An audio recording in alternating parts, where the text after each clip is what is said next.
Yeah, they tell you that you should quit trying. You were too small, that you were too young. They tell you the chance is too slim, the world is too big, but you say, how come? I'm ready to light a new fire, raise a new flag, across a new sea. And if I'm ever the one in your way, then put your head down and run right through me. I keep settling for so much less. Don't take what's given, just demand what's next.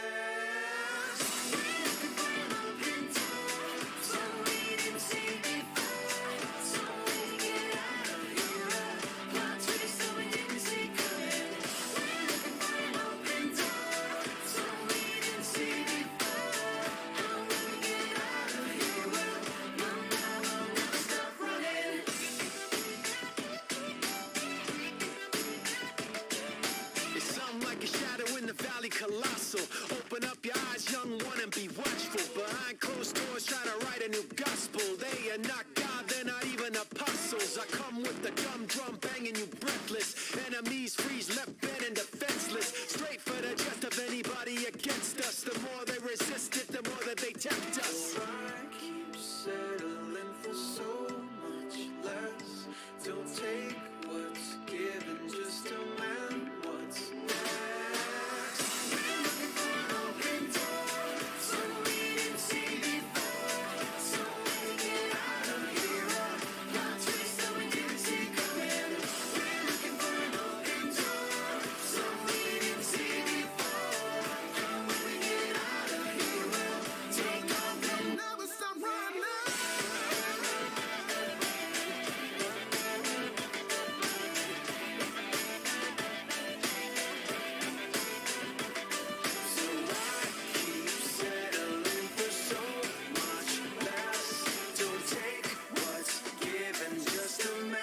What's next? We're looking for an open door, something we didn't see before. Somewhere to get out of here, a plot twist that we didn't see coming. We're looking for an open door, something we didn't see before.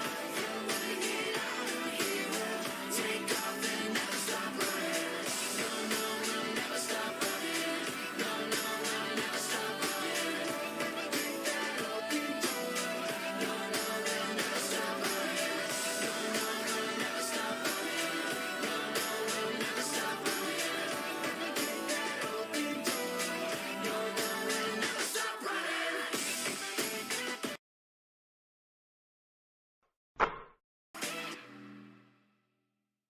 All right, ladies and gentlemen,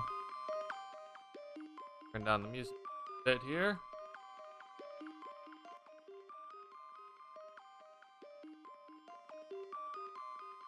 How we doing tonight? Finished with the win. Yeah, good W tonight. I'm happy to see this Bulls team put the Spurs team away.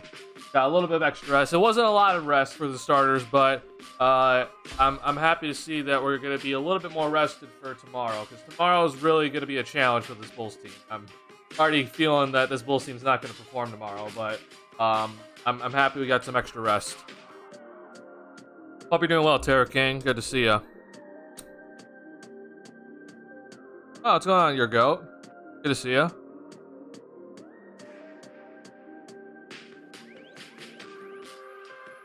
All right. I'm definitely gonna be doing trade talk later today, tonight in the stream, and I think I'm probably gonna be featuring that a lot tonight. Is kind of discussing some of these deals that I'm starting to kind of see thrown around. There's some rumors kind of being thrown around as well that I think are overall pretty interesting. And I do want to go over those deals with you guys. So that's gonna be, I think, the bulk of the stream tonight. But obviously, as we do it with all post game, we're gonna start with the game at hand first. What happened, Duncan? Andre Drummond having a monster game. Oh yeah, I was very shocked by Andre Drummond having that monster game, but I guess I shouldn't be too surprised because we did see Drummond in the previous game against San Antonio. He had a very good game. So I guess it's something about the San Antonio Spurs that Andre Drummond just plays well against them. So good to know later down the road that Drummond against Spurs is a good matchup. So Bulls fans, you need to use Andre Drummond. I mean, I guess you're right. Here's what I'm just gonna say. Like, I'm happy for Drummond. Obviously, like I'm very happy to see what he did tonight. And I'm overall pleased with obviously tonight. I just think we have to remember this as Bulls fans, that the reason why he was benched, like the last time he like legit got minutes was against that Washington game where obviously DeRozan was out, right? And in that game, Drummond, he picked up 4 fouls in a matter of 5 minutes, right? Like, I think that's just unfortunately like the dichotomy of Andre Drummond, right? You can get games like this, or you're gonna get games like we saw against Washington where he picks up 4 fouls immediately. So obviously there's a lot of good with Drummond with him being such a great rebounder.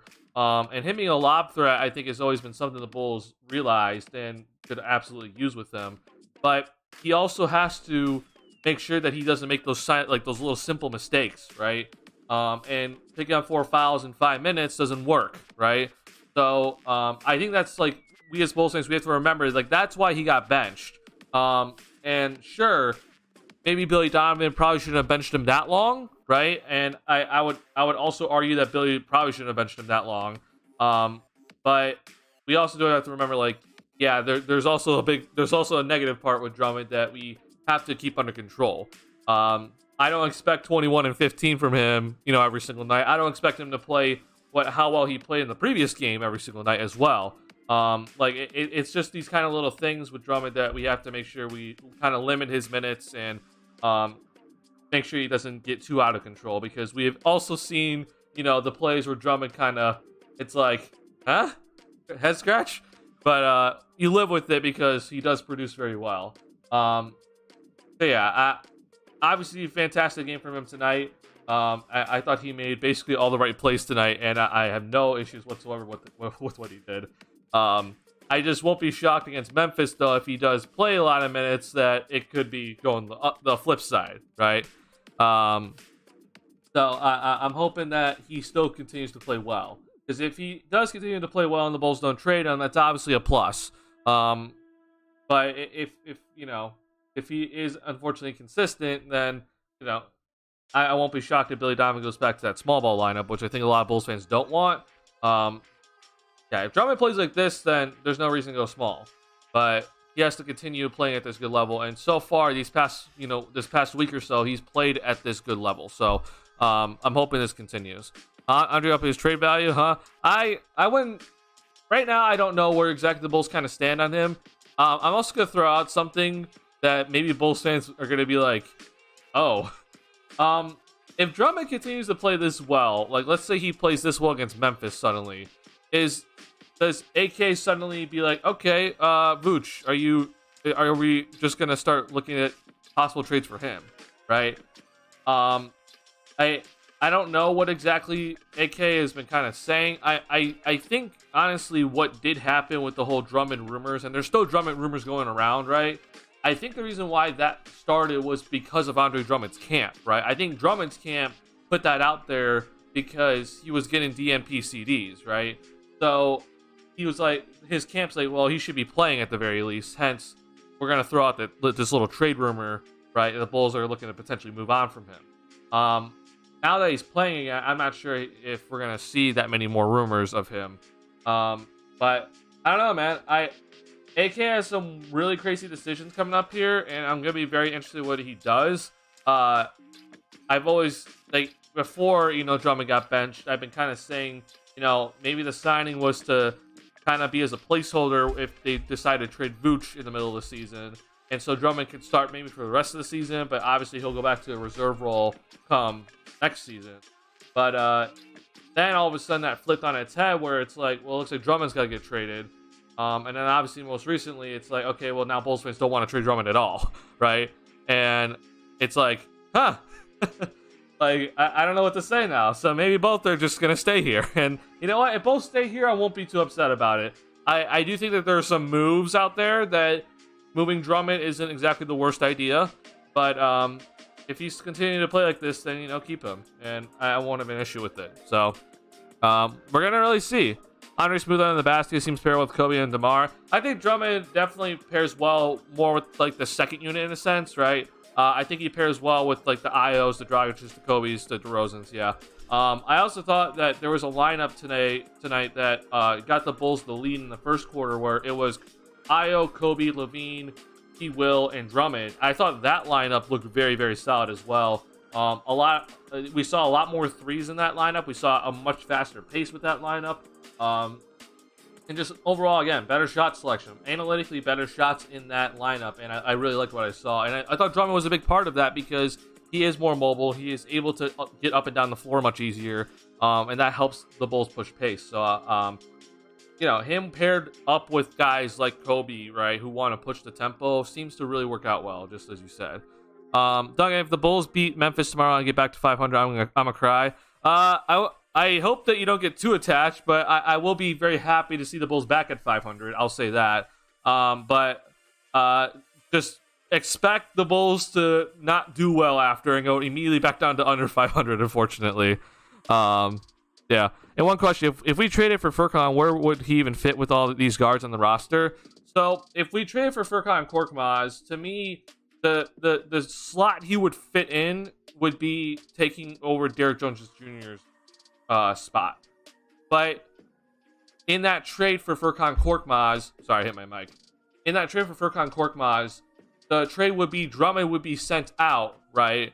And then that would put Derrick Jones Jr. in that 5 spot. So then Furkan Korkmaz would then take over the 4 in a sense, or the 4, and Jones Jr. would then play the 5. That would be where Furkan Korkmaz would slide into this sort of lineup, right? But I understand what your concern is. I don't think Korkmaz, by the way, is a guard. I consider him very much a wing. And if you ask anybody from outside the Bulls organization, the Bulls need wings, right? Like we can always kind of talk about what this Bulls team, is full of guards, right? Like Alex Caruso is a guard. Ayo Dosunmu is a guard. Kobe White is a guard. I think when we get to the wing talk, like you can argue whether you want to put Zach in that scenario. But DeRozan's not necessarily like a wing, right? He's an on-ball player mostly. So the only really wing on this team, in my opinion, is Patrick Williams, right? We don't really see any other player that kind of fits the wing category. I would argue Lonzo, but obviously he isn't playing. So the Bulls desperately need wings, right? Guys that can fit that type of mold of a wing. Because a guy like Javonte Green, for example, to me, he's just mostly like a dunker. He's that little baseline player, right? He's not really a wing, right? He's a perimeter defender. Derrick Jones Jr., he's kind of slid into maybe a little bit more of a wing this year. And I do appreciate what he has done, right? But a guy like Korkmaz, to me, is like a true wing. And this Bulls team, in my opinion, needs a true wing on its roster. So getting Korkmaz, to me, makes a lot of sense. Obviously, though, the trade would be trading Andre Drummond, right? And it looks like a lot of Bulls fans don't want to trade him suddenly. At least what I've seen on Twitter. And I get it. Recency bias is definitely a big part of it, right? But I understand why Bulls fans don't want to trade him now. But to me, if that trade, I'll pull it up. If that trade happened today, where it's this trade that Stefano brought up, okay. This is the trade that I'm talking about. I think this is a lot what some of these guys in chat are referencing. This was the trade that I have been consistently saying I think is a very solid trade. But a lot of Bulls fans would be upset seeing Drummond go. I understand, but for the future of this team, I think getting Korkmaz and Reed is better than keeping Drummond. And I've always said that whether you think that the Bulls should be retooling, whether you think the Bulls should be rebuilding, this trade here helps both categories. So whatever you think is best for this Bulls team moving forward, to me, this makes a lot of sense. But I understand now if Bulls fans don't want to trade Drummond. I get it. I understand. If he continues to play well, there's no reason to trade him. But if he does Drummond stuff where it's the dichotomy of Andre Drummond, where he's solid one game, next game he isn't so solid, like I can see the Bulls being very willing to move on from him. That's all I'm just gonna say.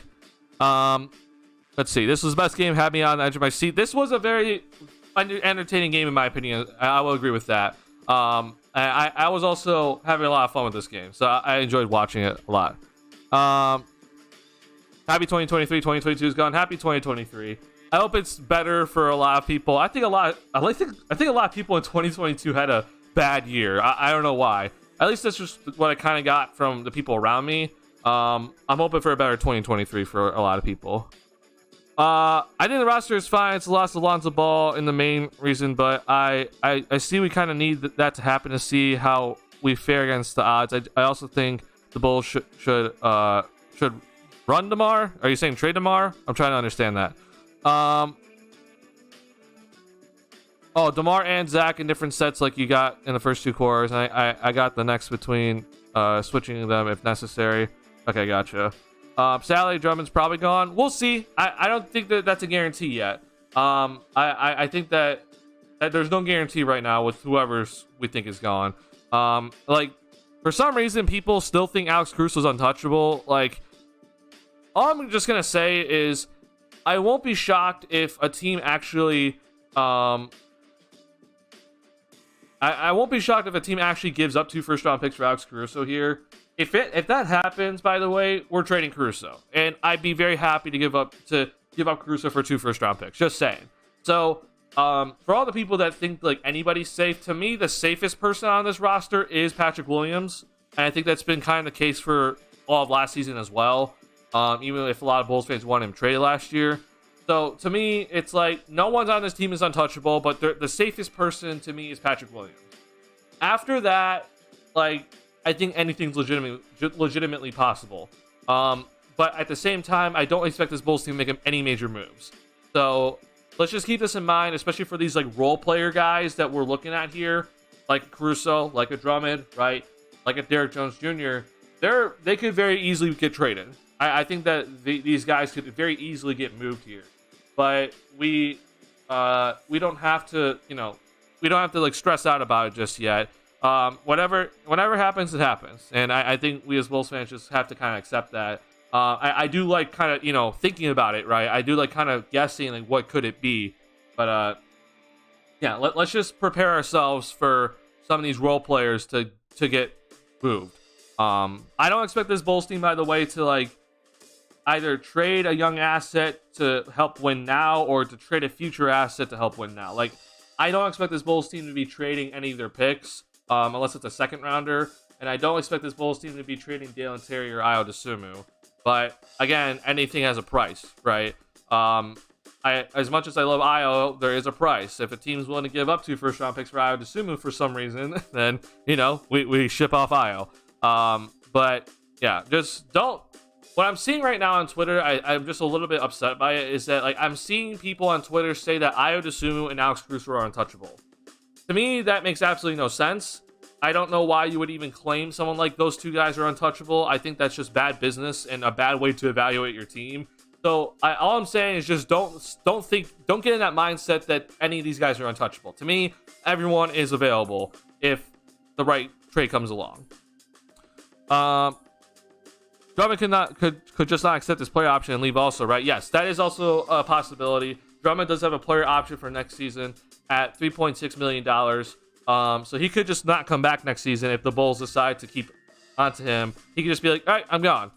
He has every right to do so. So it's kind of also the reason why I've been saying kind of trade him, because, he could just leave for nothing next season. And if I could get Korkmaz, who's under contract for next season, like, to me, it's worth it. But I also understand if some Bulls fans don't think it's worth it, right? Let's see here. Yeah, but now we without a backup center. So in this trade, okay, first off, let's just bring up this trade again. Paul Reed is not a small forward, okay? ESPN, for some reason, has Paul Reed listed as a small forward. He's not a small forward in this deal. If we do this deal and we don't trade Vooch, Paul Reed's our backup center, okay? And he has played backup center for the Philadelphia 76ers. Like, go look, okay? I'll just pull this up for all of you people that are like kind of questioning it. Like, I understand a lot of Bulls fans don't exactly watch other teams, okay? But Paul Reed, he's a center/power forward. He is not a small forward whatsoever. So if we do trade Drummond for this exact deal, the Bulls still have a backup center in Paul Reed. Okay, let's not get that all twisted. Okay, and Paul Reed's numbers this year, he is career high in games. It's not exactly amazing. I'm here to admit it, but I do think that he has had little spurts that look pretty solid from him. He's also he's very young. He's 23 years old. He is gonna unfortunately be on the last year of his deal, if I'm not mistaken.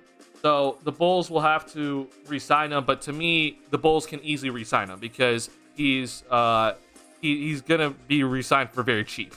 So that's the reason why I'm kind of for this, right? It's not like the Bulls suddenly just have a big hole in their roster suddenly. To me, in this sort of deal, you're fixing already a major hole, trying to fix a major hole, which is shooting, and then you still get a backup center in return. That's what I think is this. That's why I think this deal helps a lot. Let's see. I think the Bulls are going to trade for a PG since the new trade targets were all PGs. I have seen all the trade targets for the point guards. We're definitely going to discuss that in this stream. I do want to talk about all three of the guys that were listed. To me, I'll just say this. I think the only realistic option is Bones Highland. I don't see anything else happening here. But we'll talk about it. I definitely want to talk about it. First off, how rude to me? How you feel? Hope the family's good. I appreciate that, Zay. I'm doing overall pretty well. I'll just say, this past weekend was rough for me in terms of schoolwork, but I did fit in a stream for you guys on Saturday. I'm happy I was able to fit that in. And then now tonight, obviously, I'm fitting in this stream, which I have a lot more time tonight. So, I do appreciate it. I hope all you guys are doing well. Family's doing all right. So overall, I'm in a good spot. I hope you guys are doing good as well. I do recommend always kind of doing like a little mental check with yourself. I know that I've always said this in my my years of life. The worst month of the year for people that are kind of in like the Chicago area to me is always February, because to me, February is when it gets dark very early, which it's not winter solstice, but it gets dark so early, it's freezing. People don't want to go outside, and I think the New Year excitement is officially over once February hits. So like January to me, it's always kind of like that, it's a good time because New Year excitement, new things. February hits and it's like crap, like this sucks, right? So I do recommend kind of just doing a little mental check on yourself. I think that is always important to do, especially during these times when it's like kind of dark out early. You get up, it's dark. You get back home from work or school, it's dark. Like that sucks, right? So I do recommend doing that. So yeah, checking on yourself, checking on others, because I do think that February is rough on the mind. Yeah. Can someone list down who are possible free point guards left to sign under unrestricted free agency? So possible point guards currently available, or they're not a lot available. Next offseason we can talk about a little bit more, but I'm willing to talk about that. But current point guards available, there's not many available. I'll just say that. I want to trade Drummond because then we have to deal with him. He's a bully in the sandbox. I can understand that, I guess, but to me, I'm not really looking at this Bulls season that much. Like, I don't know how much AK is really invested into this team for this season. Like, I truly like. Let's just pull up the standings. Like, if let's say somehow the Bulls get to the 6th seed, right? They're not getting to the 5 seed. Let's just be real. If the Bulls somehow get to the 6th seed, like, and they end up facing the Philadelphia 76ers in the first round, like, so be it. Like, I don't think that really truly matters. I think what truly matters is what the Bulls are getting in that sort of trade, right? I think that's what's more important. So, sure, yeah, we'd have to face Drummond. If we trade him to the 76ers, we face the 76ers in the first round, so be it. But to me, it doesn't really matter too much because, to me, whoever we face in the first round, we're getting eliminated. So, I don't really think that's something that's a mindset we should have, or a mindset that we should be thinking about when we're dealing with trades. Like, just because we might potentially face this dude down the road does not that should not hinder a trade from happening, in my opinion. So if this trade happens, like, I'm not going to be upset. That's just all I'm going to say. And I don't think the Bulls should be thinking, oh, we might face Drummond. Like, let's not do this deal. Like, no. Like, that's not how we should think about it. We should be thinking about this. Does this help this team now and for the future? And to me, the answer is yes. And this, that's just my opinion. I just, that's just the way I look at it and evaluate things when it comes to this team. There's a price for everything, for sure. Yes, there is always a price for everything. And I think that Bulls fans need to be ready for that. Like, I know we love Caruso, but just saying, like, this seems like one of those trade deadlines that a team might swing for the fences and really give up some assets for a player like Caruso. If there's a team that is willing to give up 2 first-round picks, just saying, the Bulls are accepting that. So let's just be aware, right? I want us to be prepared for that. Just watched some video on Raptors 2019 construction. Just amazing, man. So the Raptors 2019 roster construction is definitely very interesting. Obviously, the big one is that they traded DeMar DeRozan for Kawhi Leonard, right? That was the big trade. But yeah, I think that Raptors 2019 year was, like, you could see how much the draft was a part of that team, right? Pascal Siakam was a big part. OG Anunoby came off the bench, obviously, but yeah, they did a really, Masai Ujiri that year, he hit all the right buttons, and he did a good job of making the swing for the fences trade, getting Kawhi, but then obviously, developing Pascal Siakam as, late first round pick. That, I think, was the biggest thing, and then pulling that trade off for Marc Gasol was incredibly important, honestly. Yeah, like that trade for Mark, they gave up a lot in that trade, I'll say that, but it was worth it. It worked out. And Jonas Valanciunas at the time wasn't a bad player, but they needed a guy like Marc Gasol more than a guy like Jonas Valanciunas. And yeah, I mean, it was a lot. They gave up a lot in that deal, but it worked. Yeah, it was Marc Gasol at the trade deadline. Yeah, it worked out well for them, and I'm glad that it did, because, I mean, let's be honest, that was the only shot, because Kawhi Leonard, it's like, yep, I'm gone, because even though we won the championship, he's like, I'm going to LA. So yeah, Masai Ujiri had to push every right button, because that was their only chance. They legit had no other opportunity to make it work, because Kawhi was leaving, and I think Masai Ujiri knew that. So he in his limited time, he did it. He did everything right. Crazy, like Yu-Gi-Oh pulling last trap card. Oh yeah, for sure. Yeah, I was very impressed with Masai Ujiri that year, and I don't know what exactly he's thinking at this trade deadline. I'll just say this real quick about the Raptors. There's a lot of rumors about the Raptors right now, and honestly, I just don't think anything's gonna happen at this point.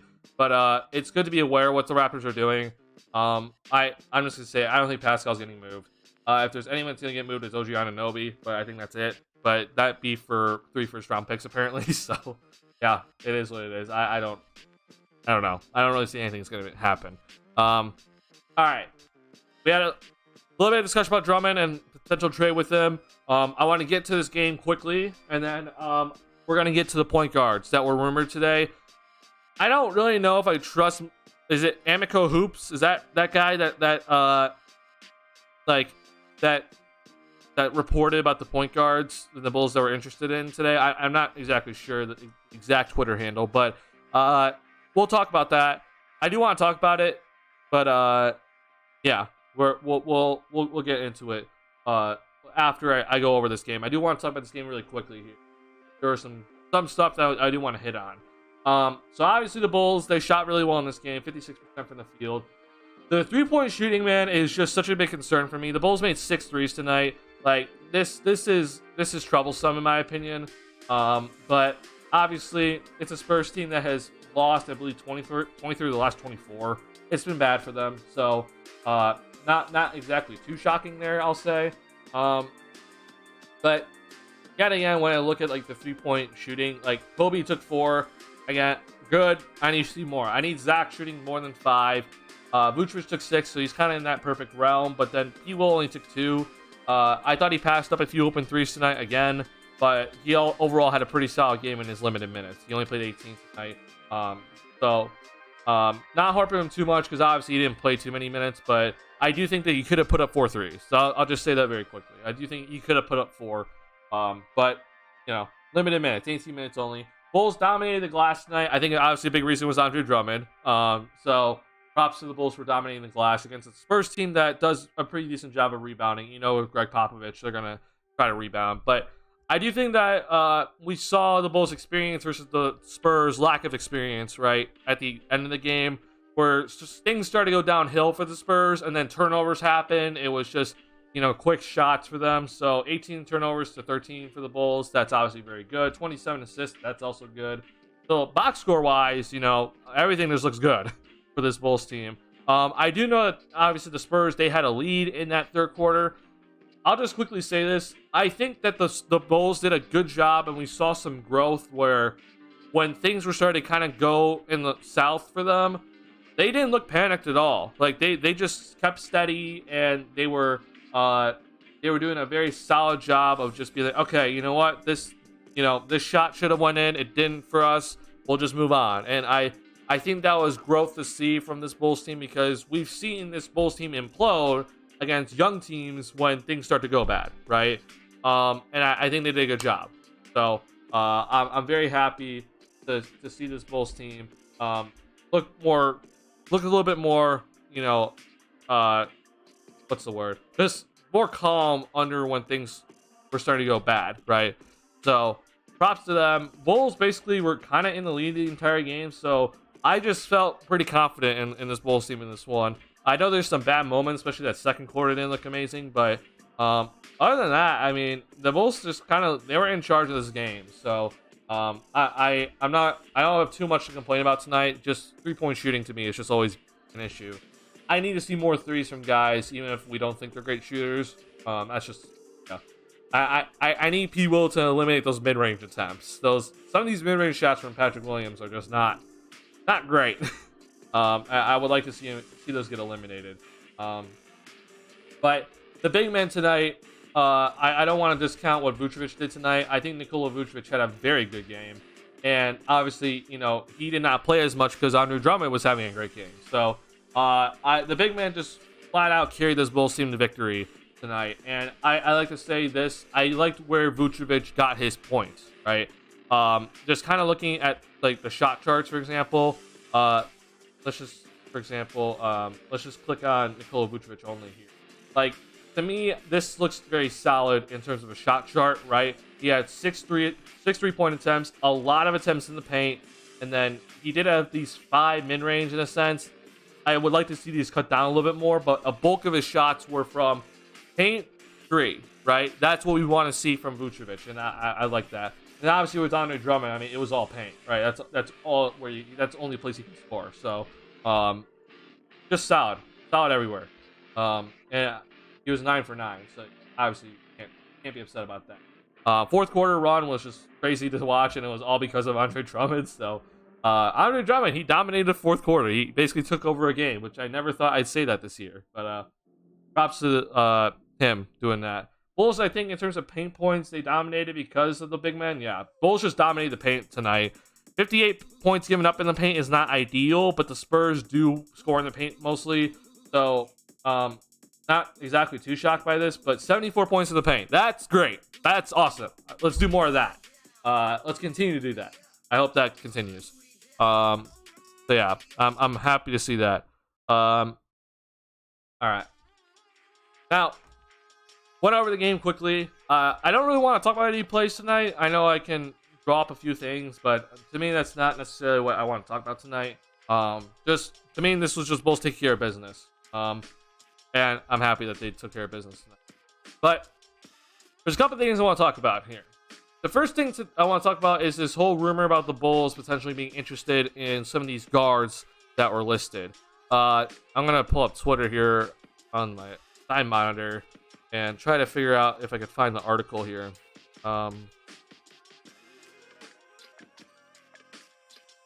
Let's see. So the Bulls, Mike Conley. That was kind of the big sort of like name. I feel like Now, here's what I'll say. I don't necessarily know like how reliable is Hoopswire, how reliable is Sam Amico. I truly don't know. But this was this was to me like the big news of the day today, and I do want to talk about it. Let's see here.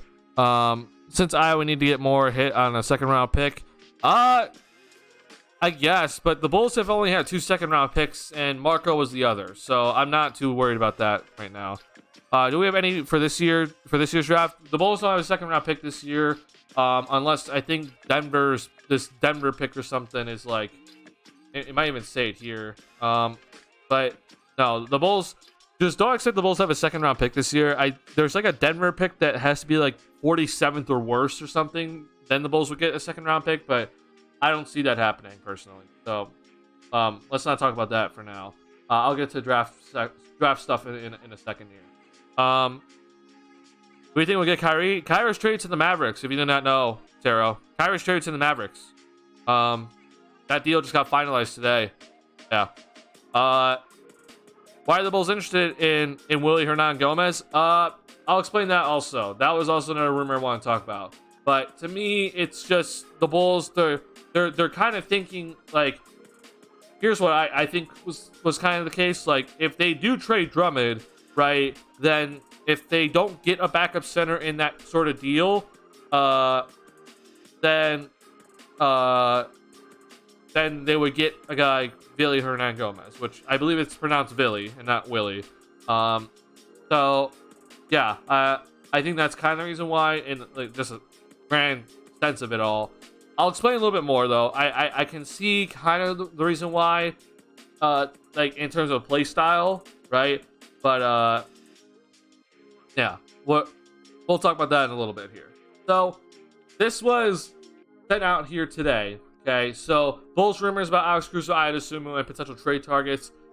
This says the Bulls are open to trading these guys. That does not mean they're shopping these guys. Okay, I think wording matters here. That they're not openly shopping these two guys. Okay, and Alex Caruso and Ayo Dosunmu. But as they say here, it's not gonna be easy to pry them away. So Bulls have to be blown away by Caruso offer, hence 2 first-round picks. I'd be blown away by 2 first-round picks, and I trade Alex Caruso for 2 first-round picks. But this was the big thing. Okay, this was what was released today, and it's that the Bulls are interested in Jazz guard Mike Conley, Nuggets guard Bones Highland, and Hornets guard Terry Rozier. Okay. Now they also list among others. It's been already reported that the Bulls are looking for guard help. Right. That to me, it's like, okay, I don't know what exactly the Bulls are necessarily looking at. I think a big part of this though is that Lonzo Ball, his health, his future is very much up in the air. And the Bulls are thinking, well, we like Ayo. We'll see if he can develop into something. But for now, we would like a better point guard at the very least.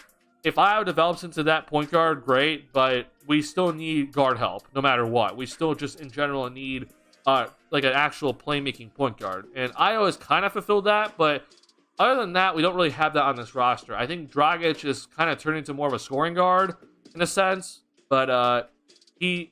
like, still, though, with Dragic, like, his level of play hasn't been that incredible. So, we still, in general, just need point guard help. So, I'm not exactly shocked to see this because, again, Lonzo Ball's out. Okay? And I don't expect Lonzo Ball to be here anytime soon. Even for next season, I don't know if he's going to be ready by the start of next year. Out of these 3 guys, the most realistic option, in my opinion, is Bones Highland. But when I look at all 3 of these guys...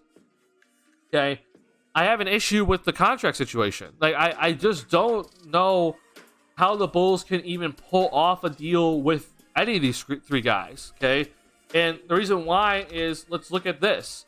So, if I'm trading for Bones Highland, okay, Bones Highland is making very little money, okay? He's making about $2 million this season. And if you're the Denver Nuggets, to me, like, if the Denver Nuggets are actually looking to trade Bones Highland, like, and they're going to be trading him to this Bulls team, I'm looking at this, at the potential options, and I'm like, okay, like, I don't know who the Denver Nuggets really want besides Alex Caruso, right? And you're not getting Alex Caruso for Bones Highland. It's just not happening, right? And I'm like, okay, so who's then the next guy that the Denver Nuggets would be interested in obtaining for a trade that involves Bones Highland? Because Bones Highland has officially like kind of said like he wants out of Denver because he's officially been benched now by Mike Malone. He's not playing, and he wants more minutes. So I'm like, okay, would the Denver Nuggets trade for Kobe White? Okay, so let's just pull up this deal if the Bulls decide to do this. Okay, Kobe White for Bones Highland, which here's Bones Highland. Okay, as you can see, this deal does not work. Right, straight up, this deal just does not work. And in my head, though, I'm thinking like I don't think the Denver Nuggets are gonna be willing to give up any more players. Okay, like they're not gonna give up Zeke Naji or any of these guys. So to me, everyone else is just kind of off the table. Hence, then this sort of deal between these two guys is just not going to happen. Now, I did bring up today that there is a way for this sort of trade to actually work, and I did kind of break it down for us. So I did say though that a Bones Highland for Kobe White deal is something that I would consider. Now, hear me out on this. The reason why I'm only saying that the Bulls should potentially consider this is because Bones Highland, if you're not aware, okay, I'm gonna go over to Denver here. He's under contract for 2 more seasons. Okay, so he's a guy that the Bulls would have some control over for the next 2 seasons and would not have to pay him, immediately. His numbers aren't exactly, they're not amazing. Like they're not anything spectacular. But I'm not gonna sit here and say that they're bad either. I mean, in 19 minutes per game, he's averaging 12 points per game. That's overall pretty solid. I'll say that. Shooting wise, 39% from the field isn't good, but that 38% from 3-point range is looking solid. So that's something that I've always liked about Bones Highland is that he can score. He can 100% flat out score. The reason why I'd be willing to do this is because Kobe White is not going to be under contract for next season. He's a restricted free agent. Bulls can bring him back, but if they don't want to pay him, then you can ship him off for a guy like Bones Highland now, and then have Bones Highland under contract, not have to worry about Kobe's contract coming up. Okay, so that's the reason why I'd consider it.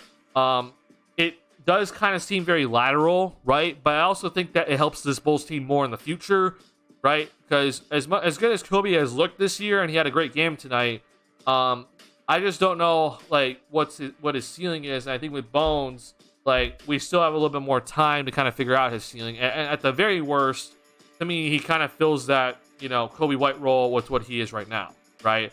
So that kind of to me just it would make sense in that sort of deal.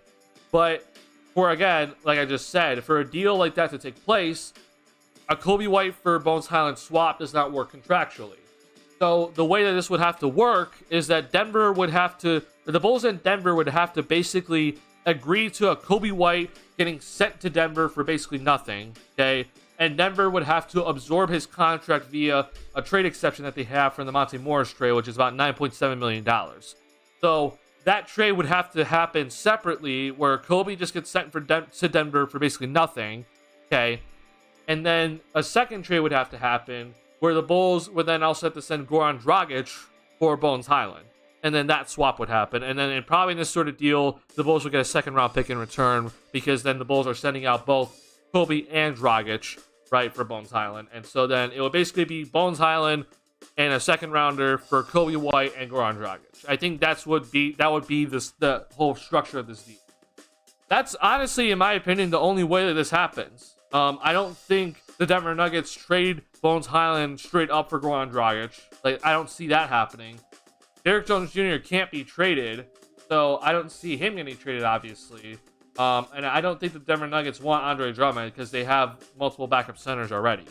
So, again, to get Bones Highland here, Denver would be willing to send him in an Alex Caruso deal, but we're not going to accept that.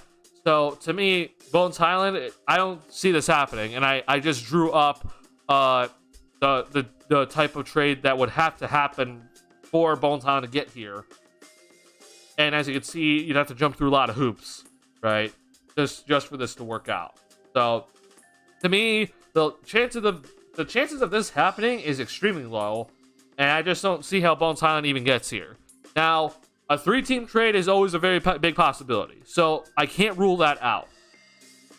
I guess if Bones Hyland is going to get to the Bulls, to me, it would have to be via a 3-team or 4-team trade. That would be the only way I could see that really realistically working out. So let's keep an eye on Bones Hyland, but in terms of just straight up swaps between the two teams, I don't see it happening at all. I see it being too difficult for this sort of deal to happen. Kobe White doesn't seem like the player the Nuggets are looking for. I would agree with you. I agree with that statement, but I think because Bones Hyland is just like full out with the Denver Nuggets, I think that would kind of incentivize them to trade for a guy like Kobe White, because then they can make other moves that can help fix their needs, right? Which at this point, Denver might be the most complete team at this point, so I don't really know what it would, if that's even a possibility. This person also brought up that this would be too lateral, and I do agree with that. I do think it's a very lateral type trade for both teams, obviously, but Kobe has 2 more years of experience, and so that's the reason why maybe Denver would be like, hey, Kobe has 2 more years. He's been in the playoffs, right, and has reliably, or has that playoff experience in a pretty decent role. Hence, maybe we'd be more willing to accept him and be more comfortable with him than, say, Bones Hyland's in his 2nd year. That would be the only argument. But again, it'd be kind of rough. So, to me, again, a Bones Hyland trade for the Bulls is very unlikely unless a 3-team trade happens, and even then, to me, it's very unlikely. So, keep an eye on it, but to me, it's mostly just blah, blah, blah, blah. It's just, rumors thrown out there just to create some content. So, to me, it's not really worth mentioning too much. I mentioned Bones like last week. I'd love to see him in Chicago. Poor defense, but I love his offense. Yeah, I am a big fan of his offensive game. Obviously, defensively, he does have issues. But just like Kobe, right? We've seen Kobe's defensive issues. I don't see why Bones can't become as good of a defender as Kobe, right? I think that's a very big possibility, even though that he has struggled to start his career. Again, Bones Hyland is in his 2nd year, so I think that's important to consider. But yeah, I understand the concerns with them. I just see that this would be better for the Bulls' future, in my opinion, they do this sort of thing. Which again, I don't see it happening. Now, other names on this list: Mike Conley and Terry Rozier. Now, the reason why I think Terry Rozier is even brought up in this sort of deal is to make a deal like this. And you as Bulls fans right now are going to be probably overall pissed. This, I think, is what is potentially being thrown out there, and what some people think is potentially what the Bulls are looking for, which is to basically offload Lonzo Ball's contract, okay? So you would trade Lonzo, okay, and then you would do this sort of swap, right? This would be the swap if the Bulls and the Hornets decide to make a trade with each other.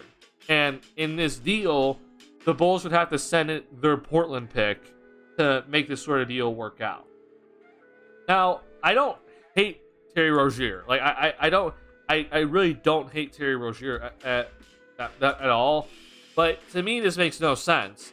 I would like to get Lonzo Ball's contract off the books personally. Like, I'm not, like, I know a lot of Bulls fans are a big fan of Lonzo, but to me, I am so concerned with how his knee is going to be for the future that to me, it would be best to just get his contract off the books somehow and use that salary cap space for something else.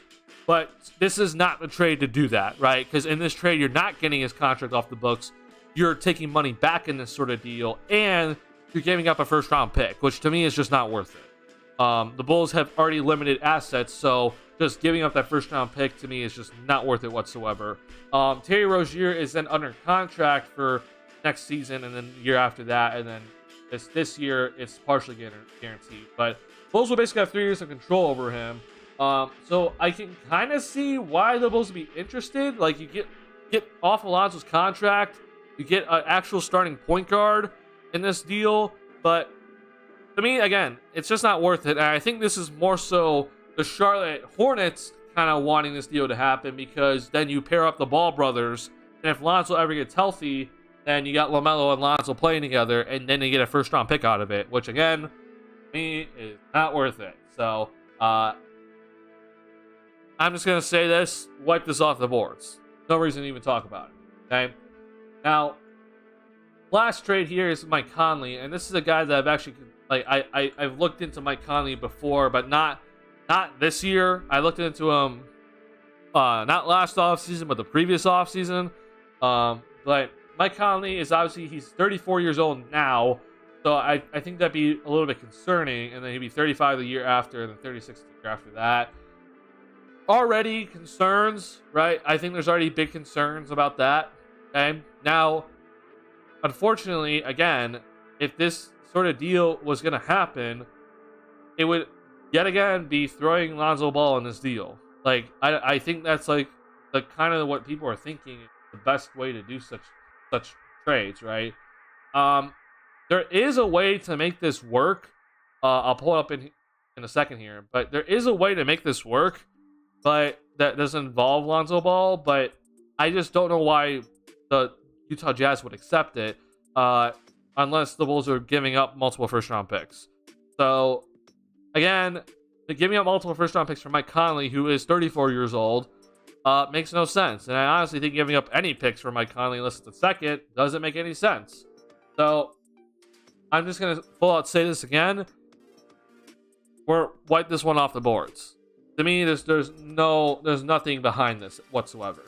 So, I truly don't understand where these rumors are coming from.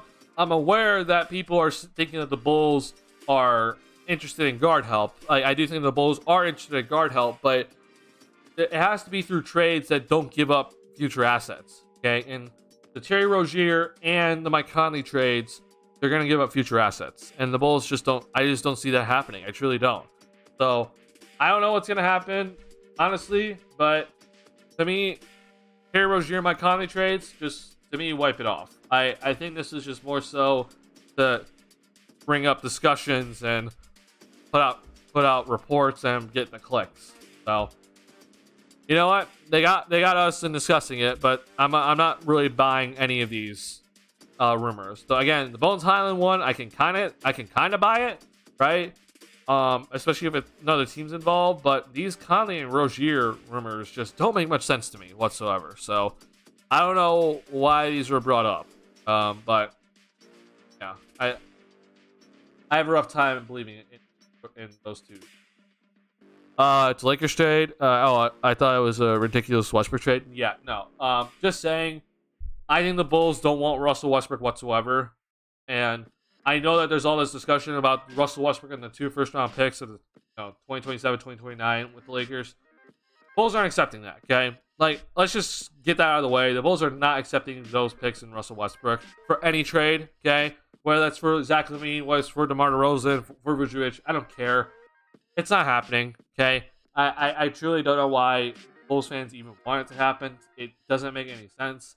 Because just so you guys understand, like, if, let's say the Bulls trade Lonzo in a Westbrook deal and the Bulls get the 2 first-round picks, Lonzo Ball for Russell Westbrook is nowhere close to contract matching, okay? This clearly does not work out whatsoever. So, I don't know, if, like, the Bulls have to make up basically $20 million, and they don't really have guys to do that unless you're throwing in Vucevic, right? There's no reason to do this, okay? Those 2 picks in Russell Westbrook is not worth this, okay? I can see it being worth trading Lonzo for Russell Westbrook and 2 first-round picks, but obviously this doesn't work contractually, so that's not happening. So, just overall, those 2 first-round picks, it's from the Lakers. The Bulls aren't accepting it for the Russell Westbrook deal. I don't see how anyone would want the Westbrook contract. So, the teams that would want the Westbrook contract are the teams that are going to be rebuilding. Hence, the Spurs, the Rockets, not even the Thunder at this point, but the really, truly bad teams of the NBA, because Russell Westbrook, he's not under contract for next season, okay? Like, if they trade for Russell Westbrook now, it's just for the rest of this season, okay? Which is, again, it's not committing long-term to him whatsoever. And if you get 2 first-round picks from him, great. But you need to have in that sort of deal, you'd still be sending something out, right? The Lakers aren't just going to dump off Russell Westbrook's contract, right? So I just don't know how the Lakers kind of pull that off. I know that they try to put, Westbrook in the two first round picks for Kyrie Irving. Like, if you're in the Nets, you're not accepting that, right? And Kyrie Irving is not under contract for next season. Like, you're just not accepting that. So I don't know really any teams besides, again, the bad teams, the Spurs, the Rockets, the Hornets, right? Maybe the Pistons, like maybe would accept that, but there's not really a lot of teams out there that would be looking to take those 2 first-round picks, which, in my opinion, are not valuable whatsoever, and Russell Westbrook. Like, no, makes no sense to me at all. But, Lakers fans will be Lakers fans. That's how it is. I think we're stuck with Lonzo for now. Don't see how we move him. I agree. I don't think Lonzo Ball is getting moved. I'm looking at ways to potentially move him, but I don't see him getting moved. I think he is here with the Bulls, and I think, you know what? I'm willing to accept that. I just hope that the Bulls do look at getting either point guard help or really trying to develop Ayo into that starting point guard, because it's very evident that this Bulls team does need a point guard. Ayo has definitely shown flashes recently, and I've been very pleased with Ayo's games recently. He's looked very solid, and I like to see him playmaking a lot more in that pick and roll situation. But yeah, I mean, it's just, again, though, it's just what's always in my head is crap. We're just $20 million every year down the drain. This year, $20 million down the drain, and then this year he's accepting this player option, like $20 million down the drain. It sucks, but we gotta work around it, and I'm fine with it. Yeah.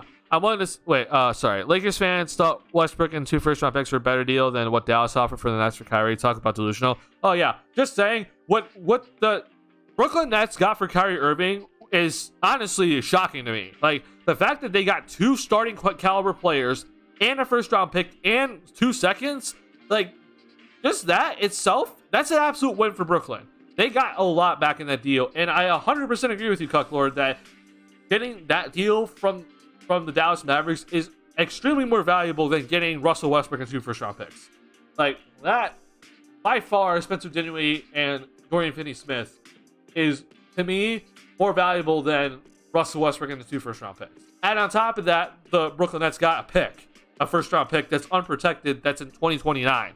Like, that itself is just crazy that they got that much for Kyrie Irving, who, again, his value is low because he's going to be an unrestricted free agent. They got tremendous value for Kyrie Irving, and I'm really shocked that they got that.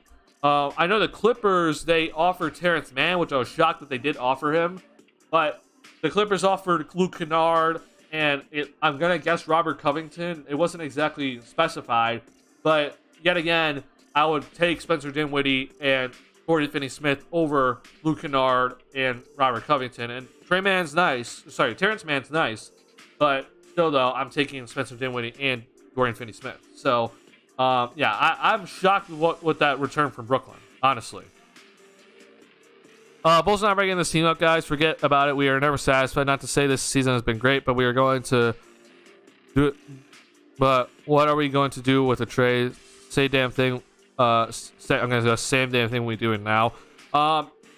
Yeah, so Marvin, I don't expect a major trade to happen. I don't. Like, if you want to trade Levine, you're not getting it. If you don't want to trade DeRozan, I don't think it's happening now. I do think potentially a Vooch trade could happen, but it's on the low end. Like I said, the guy that is least likely to get moved, the most safe on this roster is Patrick Williams. Okay, I don't see him getting moved, but I do think that there could be some of these little minor moves, right? Hence the one that I brought up with Drummond. Okay, right. This was the one that Stefano, who again is very smart, he brought up this deal. To me, this is the type of deal that could happen in this trade deadline. It's not major, right? This isn't a major move. This is a very minor move that the Bulls would be doing, and you would get Korkmaz, who helps the shooting, and he's on the younger side, and Paul Reed, who could develop into a backup center, right? And again, he's very cheap. So to me, a minor move like this could help this Bulls team, help them now, help them down the road. I can see this sort of deal happening, but you're saying that, yeah, there's not going to be a major move happening. I agree with you. There's no major move happening at this trade deadline. But that should not stop this Bulls team from trying to fix issues like lack of shooting, right? If they can find some sort of shooting, then I think they should, and they're not giving up a lot, obviously, they should be looking at potentially making that sort of move. And I do think that that's something that this Bulls team is looking at potentially trying to do, is trying to fix some of these holes on the roster right now. Because just saying, like, you could rebuild or whatever, but these holes on the roster, they're still going to exist, right? You need to fix some of these holes on the roster no matter what. It's not just going to randomly fix itself if you just trade DeMar DeRozan, okay? Like, there's holes on this roster that have to be fixed no matter what time it is, to whatever you think the Bulls should be doing. So that's why I think that stuff like that is potentially gonna happen. Mavs were desperate, oh for sure. Mavs made a desperate move. It could work out, but if Kyrie Irving leaves, that was a terrible move. I'll just quickly say that. Not ready to hear the crying after the trade. Oh, I'm gonna be fully prepared to hear Bulls fans whining if the Bulls make a trade, make 4 trades, or make no trades. I fully expect the Bulls fans to whine, and you know what? That's fine. But I'm gonna continue my evaluation on those trades and my analysis on it, and I'm willing to just accept that as my analysis. And you know, people have their opinions, and you have the right to your opinion, but I've always said, if you don't have any sort of like backup with your argument, then I don't listen to you. So I'm gonna always give my opinion and give my supporting arguments and my supporting evidence behind it. But I'm sure Bulls fans are always gonna be pissed, and that's fine. You know what? I'm fine with that. What about Zach for Seth Curry, Patty Mills, Joe Harris, and Royce O'Neal? No thanks, Darius. Even if you give me 2 first-round picks in that deal, I'm saying no. That does not help. I hate that deal personally. So not Patrick. Good to see you. Good Bulls win tonight. I was just thinking of Nets trade too, but DeMar for Seth, Joe, Cam, and picks. I think that's I guess more reasonable in a sense, but I'd have to see what the picks were, right? Brooklyn did just reload on draft picks in a sense, so they do have some available. I'm gonna look that up actually, but I don't really see that happening. I think what Brooklyn's actually trying to do actually is they're actually looking to try to trade Ben Simmons right now. By the way, if you think that the Bulls should trade Zach LaVine for Ben Simmons, and I don't care how many picks is involved, you're crazy. I don't want Ben Simmons at all. That's not worth it. So let's see here. So Brooklyn can't trade. They can't trade this pick. They can't trade this year's pick because they traded 2024's pick. They can't trade 2025 because they traded 2024. So 2026 is gone, obviously. Yeah, I'm not exactly sure. I am trying to navigate through this entire mess of all this right here, but I'm gonna have to bring up something else. Maybe the Brooklyn Nets have another pick here. Not exactly too sure.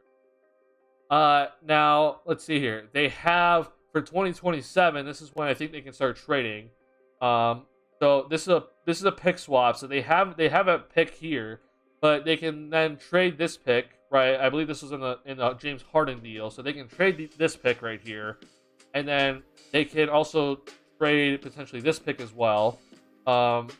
If they decide not to trade 2027, and then they have 2 picks for 2029, so they have their own and Dallas, so they can obviously trade one of those, or they can do a pick swap with obviously any of these. So if they're gonna if they're gonna look to trade more picks, right? They would trade one for 2027 and one for 2029. I'd be shocked if they trade 2028.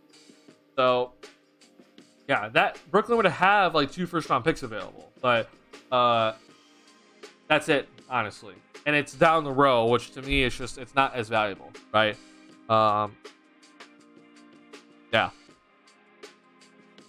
I've been seeing that nobody's getting traded now. I don't really know but I do want Vooch gone.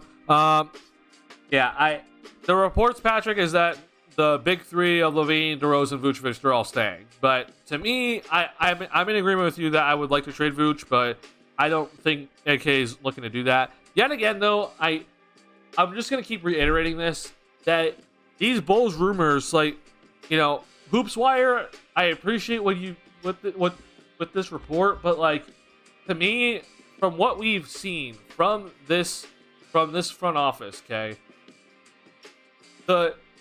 this Bulls team does not leak anything at all. Okay, so the only person that I think I could reliably trust is Casey Johnson. Like, that's the only guy I can reliably trust when it comes to reporting, because he's been right on the nose when it comes to his reporting. He got the Patrick Williams pick, he got the Andre Drummond and Danilo Gallinari interest, right?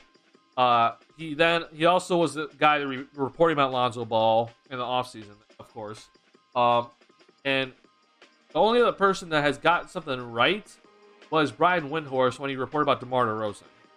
So these rumors, like, I'm willing to look at it because, you know, maybe the Bulls don't leak stuff, but the opposing teams do, right? I'm always willing to look at this sort of stuff, but, like, we think now, like, the reports are saying, okay, Levine's not getting traded, DeRozan's not getting traded, Vooch's not getting traded. Like, we get these reports now, but I just won't be shocked if suddenly Vooch is then just moved. Like, it honestly won't shock me at this point. I will say I'll be a little surprised because of, again, what's being reported and what kind of looks like the Bulls are heading down towards. But I also I won't be full out shocked. I think some people will be, but this Bulls front office has not leaked anything. So it just kind of, we have to understand, like, that's how this Bulls team works. So sure, there are reports that nothing's going to happen. I think that there will be a move made, but I'm guessing it's going to be more on the minor side, like, you know, a role player for a role player or something like that. Funny seeing how seventh graders getting traded with these 2029 picks. Yeah, it is crazy to think that, right? That, man, this guy just got traded for a 7th grader, but that's how the NBA works. That's how it works. Would it shock you if we extend Vooch? No, that would not shock me at all, because by extending Vooch, then it basically gives the Bulls another year, in a sense, to potentially trade him down the road, right? I think if the Bulls extend him, it would be for 1 season for next season, and then a team option for the year after that. So it's not a long-term deal whatsoever, but it would just give this Bulls team a little bit more time to reevaluate if they want to keep Vooch or potentially trade him down the road, right? And again, with the center market, because, you know, we talked about Miles Turner before, Patrick. Like, the NBA free agent market for 2023 is not, it's not much, right, going on for the center position. The only person, again, is Jakob Poeltl at this point that I'm, like, heavily looking at, that I think would be an upgrade in a sense. But the center market isn't, there's not much here. So the Bulls don't have much cap space. If they want to bring Vooch back, fine. Like, I won't be upset about it if it's for, you know, just next season. Because the year after that, in my opinion, I think that's an issue. Because, yet again, I'm always going to bring this up. 2024, this Bulls team has a crap ton of cap space. I don't want to eat into that at all. So if you're going to extend Vooch, it's for this season. Okay, it would be for this season. And as you can see, Bulls have already little cap space, and this is if they let everyone go on this list, except for Io, right? So 2024, though, that's not happening. But it would, if an extension does happen, it's just for next season. It would just be a 1-year extension. And I personally, I'd be all right with that. I still then think Vooch would get moved eventually, but extending it for one season, I wouldn't have an issue with it whatsoever. I personally would like to trade him, but if an extension is the second best option, fine. I can live with it. Yeah, I have no issue with that at all. All right. I want to talk about another rumor that was brought up today, which is about Willy Hernangomez, which I looked at who reported that, by the way. I don't know exactly how reliable that reporter that reported it today. Like, here I'm gonna go to here. So this is Sergio. He writes for NBA.com Spain. So, or sorry, senior writer for Sporting News. So Sporting News hires good people. Like they've hired Stefano, obviously. But I just don't know if like his reporting is that accurate in a sense. But this was reported today by him. I'm scrolling to it.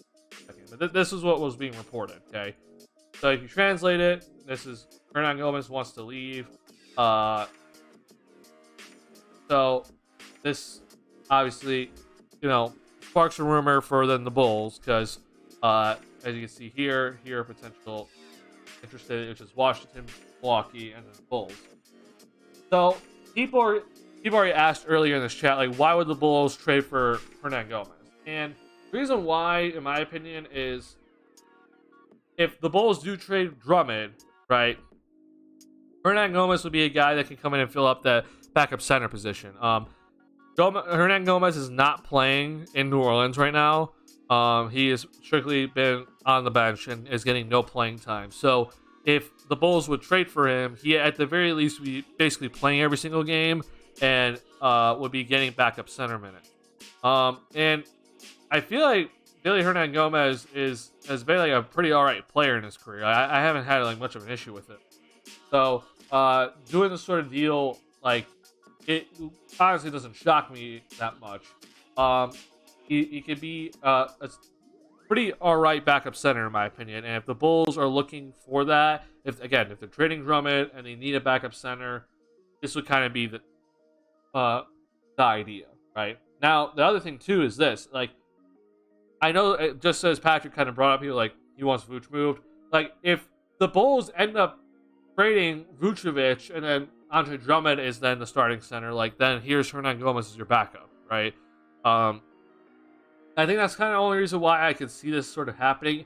But yet again, I'm just going to point this out. I don't know who Sergio is. He might be actually like a legit reporter here, but I don't personally really trust him with this sort of rumor.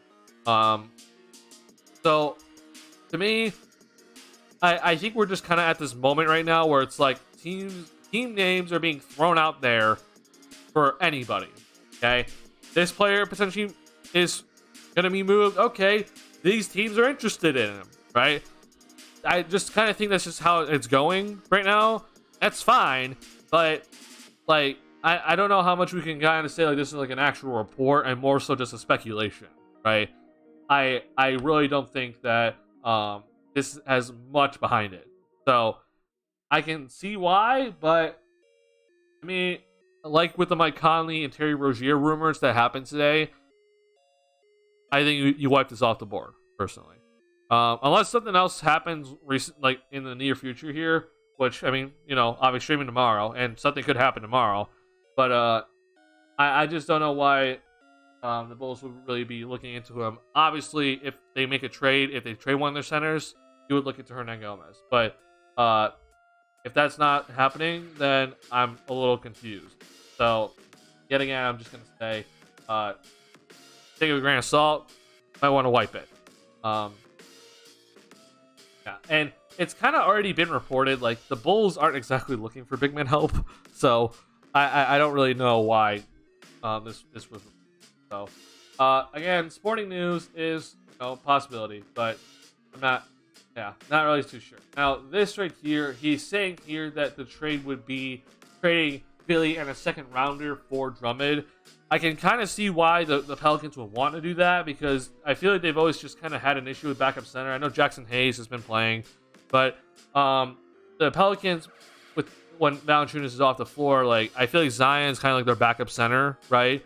And if they don't want to play Zion fully at that backup center position and have him kind of be bullied, or I guess not bully, I shouldn't say that. He's very strong. But don't want to have him kind of be worn down by all the big men, then they would want a backup center, right? So I can definitely see the Pelicans being interested in Drummond for sure. But just as I said earlier, like, if that's the case, then that would make a little bit more sense why the Bulls would be interested in Billy Hernan Gomez. But yet again, I'm just gonna keep saying this. Like, the Pelicans, it makes sense for them to get Drummond, right?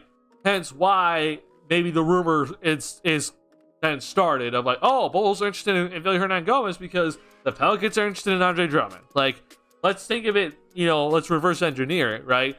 Bulls interested in Billy Hernangomez. Well, flip side, Pelicans are interested in Andre Drummond, right? It's probably more so the rumor should be Pelicans are interested in Andre Drummond than Bulls interested in Billy Hernangomez. But, stuff's gonna be thrown around all the time. I always say, look up who the reporter is. Have they actually gotten stuff right before, right? And how reliable are they actually? Do they actually write for a reliable website? I do think Sporting News is reliable.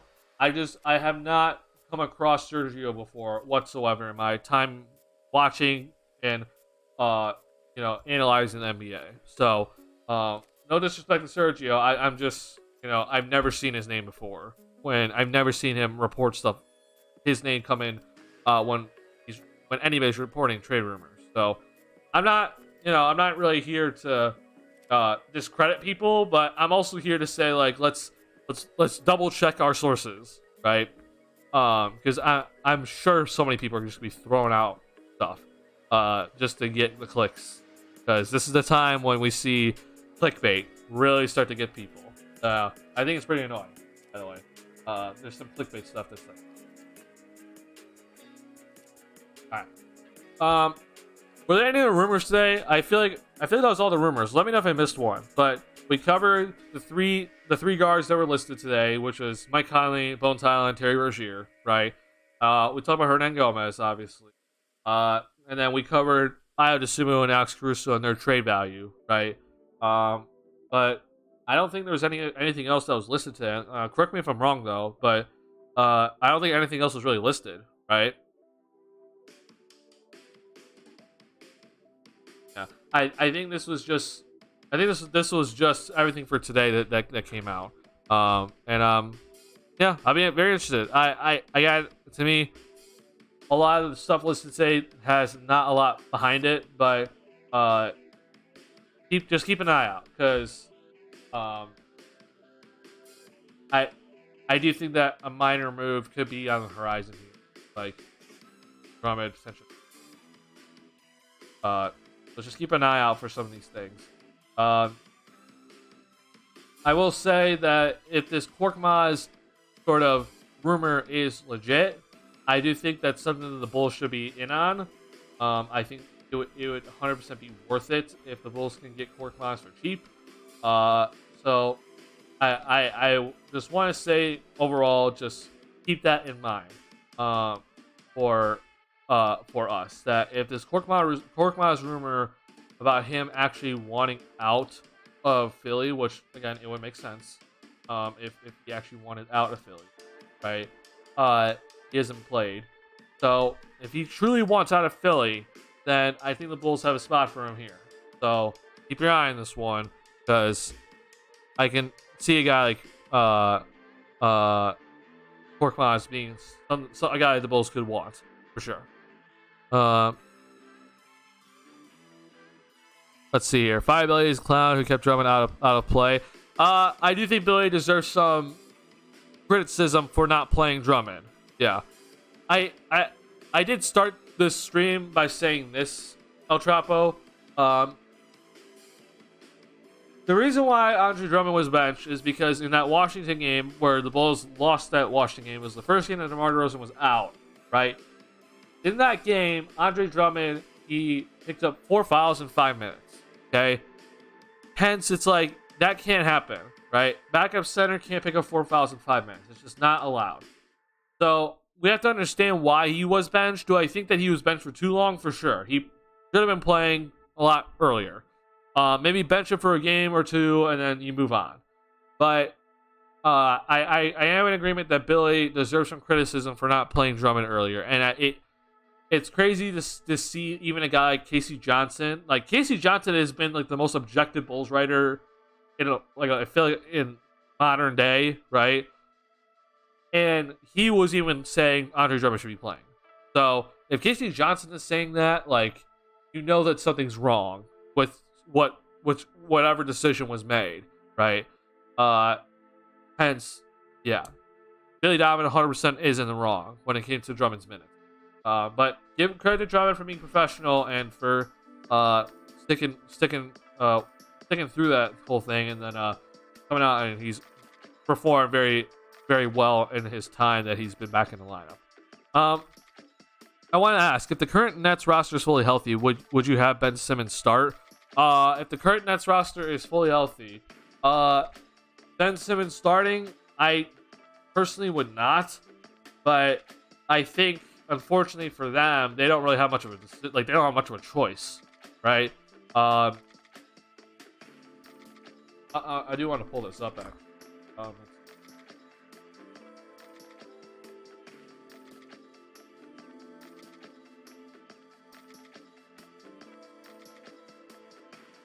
I don't know exactly what the Brooklyn Nets are thinking about, are going to be thinking about Spencer Dinwiddie. Like, Spencer Dinwiddie is a very interesting type of player because, to me, Spencer Dinwiddie is, they haven't updated. Let me just go to NBA.com. Actually, yeah, I'll go off of the game today. I see. The Nets did lose today. So to me, Spencer Dinwiddie is interesting because it's been already reported that that they're potentially looking to move Spencer Dinwiddie for a guy like Fred VanVleet. Now, I feel like that if you're Brooklyn, I don't know if you want to really do that because it seems like what Brooklyn's doing is like they're all in on keeping Kevin Durant. Like they're not going to be moving Kevin Durant here. Like you don't ask for Spencer Dinwiddie and Dorian Finney-Smith for that Kyrie Irving deal if you're planning on stripping it all down and restarting, right? So if you're planning on trading Spencer Dinwiddie for Fred VanVleet, like I just kind of question like how much time does Fred VanVleet have left in him, and that he's going to be playing at this high level, right? He is younger than Spencer Dinwiddie, but he's that small guard, and you just see the minutes per game is relatively high, right? And he's shooting 39% from the field this year. It's overall just been not that great of a year for Fred VanVleet. He's played better recently, I'll say that. Spencer Dinwiddie, like, he's obviously averaging less points per game. I just think that he has a little bit more of a longer career ahead of him. And at the very least, he's not going to just suddenly break down in like the next 2 years, right? Which I think for Fred VanVleet, like, I think that's an actual possibility with it. So I don't know why Brooklyn's kind of like all in on like trying to trade for Fred VanVleet, but that's just my opinion. But going off of what the lineup is, obviously they're missing KD and they don't have Ben Simmons, and they just traded Kyrie. So Dorian Finney-Smith is obviously coming, and then Ben Simmons should be back. Just going off of what I see here, to me, the lineup should be, it would be like Patty Mills, Cam Thomas, KD, figure out wherever you want to play him, Dorian Finney-Smith, and then Nick Claxton, right? That's how I would run it. If you don't have, Spencer Dinwiddie. Spencer Dinwiddie starting, Cam Thomas, right? Then Kevin Durant, Dorian Finney-Smith, and then Nick Claxton. That's how I would run the lineup. But if Ben Simmons is actually being like put into that starting lineup, then to me, I'm not taking away Dorian Finney-Smith. Like I don't want Dorian Finney-Smith to come off my bench.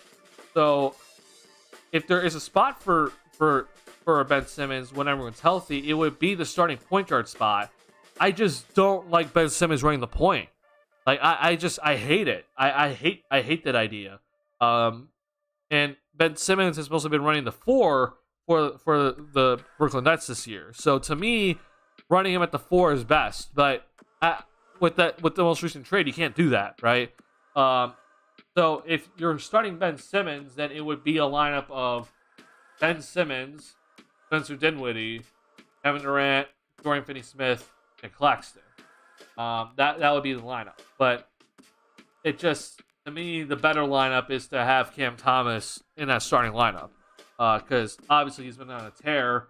I mean, this dude just put up 47 points after scoring 44 in the previous game that he just played in. So, yeah, I don't know, man. Let's see here. Call me crazy, but looking at everything overall, isn't Fred VanVleet just marginally better than Spence? So in my opinion, no.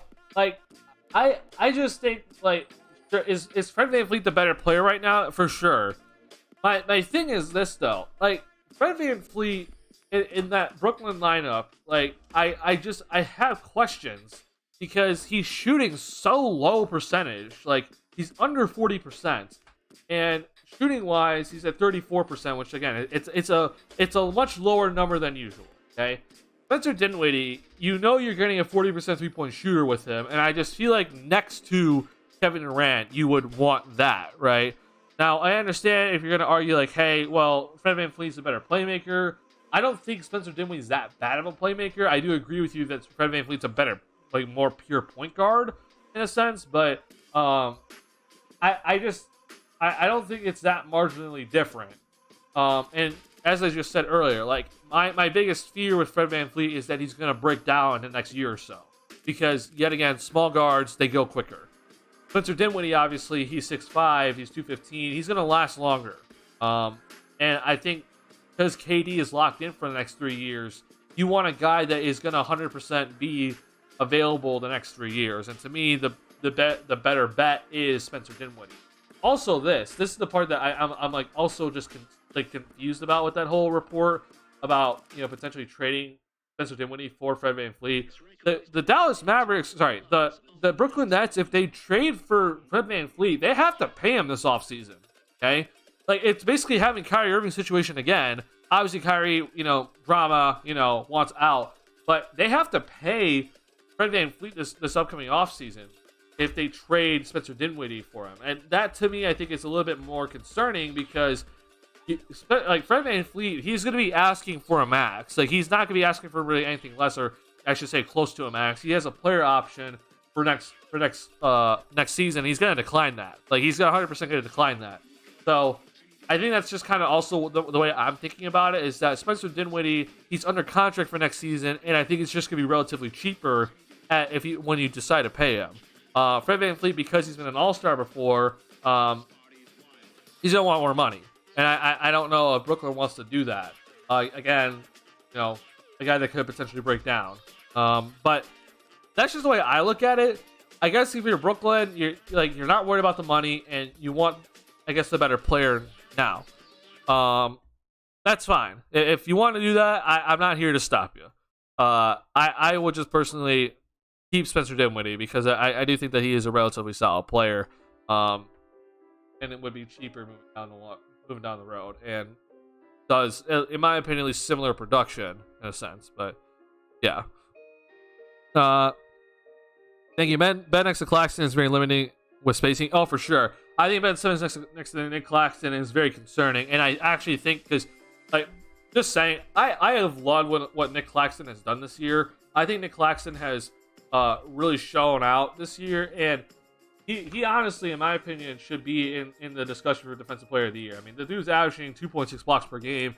He has been phenomenal for Brooklyn this year, and I'm very happy with his production. So putting Ben next to him, to me, just limits him. And I don't want to limit Nick Claxton. I don't want to take away anything of what he does well. He's averaging career high points per game for a reason. He's obviously, you know, his field goal percentage is through the roof. So, yeah, don't limit Nick Claxton. That's the last thing I want to see. So putting Ben next to him, if that's going to limit him, don't do it. That's the reason why I've been saying that I think the Brooklyn Nets are actually looking to trade Ben Simmons now, and they're looking to trade him for more help now for this Brooklyn team. Because I do think that they're all in on KD right now. I think that they're like, yeah, we're gonna do everything we can to help KD. A guy like Dorian Finney-Smith right now, getting him right now, I think is actually very solid, because I think he's that kind of perfect 3-and-D guy that they needed next to Kevin Durant, who can play both forward positions. So obviously that helps them now. Nick Claxton being this good has also helped him.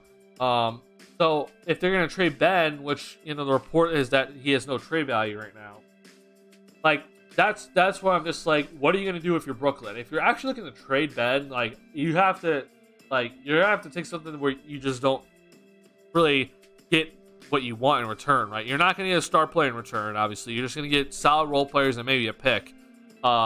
So you have to get those really solid role players. And if Kyrie Irving got you Spencer Dinwiddie and DFS, then Ben Simmons can at least get you some solid role players.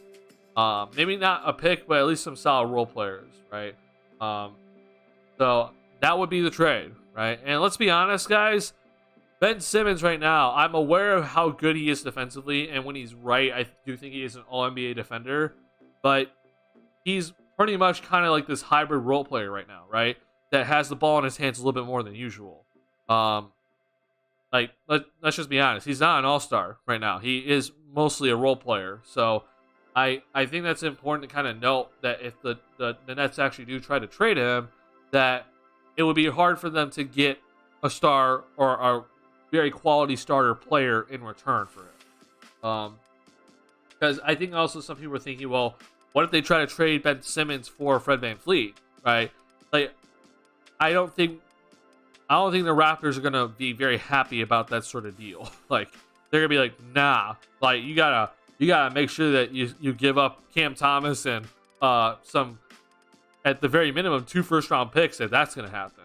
So, yeah, I don't really see Ben Simmons really getting. If you're gonna actually trade him, he's not gonna get you much back, and I don't know what his role with this team is moving forward. Jacque Vaughn has publicly bashed Ben Simmons this year. Like, he has publicly criticized him. Like, I think it's kind of evident that the Nets aren't exactly that high on Ben Simmons right now, and I don't think the league is either. He had a good moment in December. He had some good moments in December. I'll give him credit for that, but other than that, I don't really hear much about him. And I watch Brooklyn a decent amount. He hasn't really had that much of an impact. So, I don't know, man. And now, the last time I really saw him play, he was the dude was yeah, I'm not gonna take a layup. Sorry, man. I can't get behind you if you're not gonna shoot any perimeter shots and you're not gonna shoot layups. You're afraid to go to the free throw line. Hard for me to cheer for you, man. It just truly is. Ben Simmons going to shine without Irving. I disagree. I truly disagree, El Trapo. I don't think Ben Simmons, his role really changes. Irving is gone. Ben to the Lakers for Westbrook. That's also rough. If the Lakers are giving up those 2 first-round picks, then maybe. Yeah, maybe. But I have a rough time trying to see that one going through. I'll have to do a Ben to the Lakers trade. The Lakers trade will be so mad. Yeah, the Lakers fans, it's funny if let's say that trade does happen where it's Westbrook for Ben Simmons, right? Lakers fans have been trying to get Russell Westbrook off the roster for so long that it'll be so funny to see them upset that once he's off the roster that they get Ben Simmons. To be like, oh my god, you gotta be kidding me. It is important to note that Ben Simmons is, he's represented by Clutch, so maybe LeBron and AD would want him, but personally, I don't see that happening. I don't think Rob Pelinka is that stupid. Ben is shooting with wrong hand. He has righty shooting with his left. I can agree with you on that in terms of his free throws. I do think his free throws, he should be shooting with his right. When it comes to everything else, though, his mechanics everywhere is just weird. I'm not a shooting coach or anything, but when I just look at him, everything looks off. So maybe him shooting with changes to his right hand would help, but I feel like it's not just his hand. I feel like everything about him, his feet up mechanics, is just bad. So I don't know, man. I think it's really a mental thing first with him than it is a hand issue. But that's just me. But either way, though, again, for all the Bulls fans out there, if you're thinking, hey, let's get Ben Simmons, let's trade Zach LaVine, or let's trade DeMar DeRozan for Ben Simmons, I just think you're out of your mind. I truly think Ben Simmons right now has very little trade value, and if we're doing that trade, it's stupid. I don't think Ben Simmons is getting traded for Russell Westbrook, but I think it would be very hilarious if that did happen. Ben for Westbrook won't work straight up. Yeah, I'm aware of that. But what would have to happen is like the Brooklyn Nets would just throw in a few other things, and they'd figure out the money. Like it'd be fine. Yeah, you don't want Ben Simmons. I don't want him either. Yeah, I am on team. Don't get Ben Simmons. I don't want Ben Simmons. Yeah. I'm also happy to see at least some Bulls fans kind of understand that, right? I do see some Bulls fans like legitimately like trying to like find ways to get Ben Simmons on here, and it doesn't involve like LaVine or DeRozan. To me, that doesn't make any sense either. Like, if let's say for example, for some reason the Brooklyn Nets want Nikola Vucevic, like, sure, like I can see where you guys are coming from, but like even then, I'm just like I don't even know if I want Ben Simmons if I have to trade Vucevic. Like that to me is just I feel it's just an L. I don't and this is me saying that I've been trying to find a trade for Vucevic, and I'm aware that he's not under contract for next season. I just think that if we then try to trade Ben Simmons, like we're not gonna get anything in return for him. It's just bad. So I don't want to deal with his money that he's making, and he's making a max. So like, am I really gonna be paying $37 million for a dude that scores 7 points per game? No, just no, straight up no. I just don't want that at all for the yeah. I'll be first off. It's not happening. If it does happen, I might not be a Bulls fan. Then I'll still analyze the team. I just don't know if I be a Bulls fan. We trade LaVine for Simmons. I'll be that livid if that trade does happen. I don't see it happening.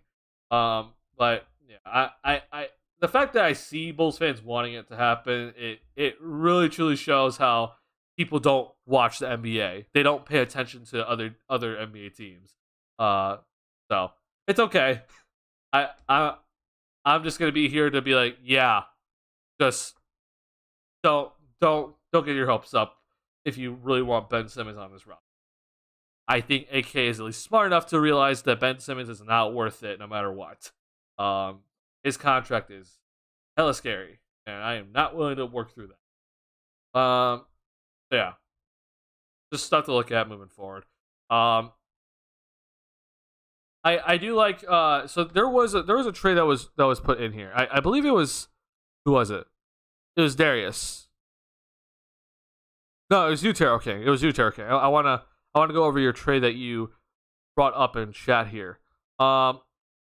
DeMar for Seth Curry, Joe Harris, Cam, and picks. Now, personally, I'll just say, like, let's just I'm gonna pull up a trade, an NBA trade machine that involves the picks to kind of give us like a little better understanding of what Brooklyn has here. So I believe fans will. These picks, by the way, they're not 100% accurate in Fanspo. Like, they're not perfectly accurate. Like, for example, the Bulls have more. Like, just so you guys know, like here, for example, the Bulls, they can't trade this 20. Okay, and the reason why is because that we traded our 2023 and 2025 pick. Therefore, during this Stepien rule, we can't trade this 2024. But of course, this is just available, right? In this little trade find. But let's see.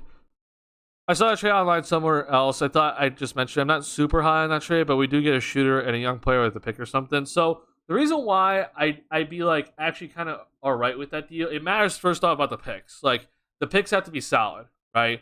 And when I say that, I need like 2 first round picks in return. My biggest issue is that Brooklyn is, I'm like, yikes. Oh, they do have an extra pick here. Okay. So So if Brooklyn's like setting out like 2027, 2029 picks, which like you see here, they have multiple of.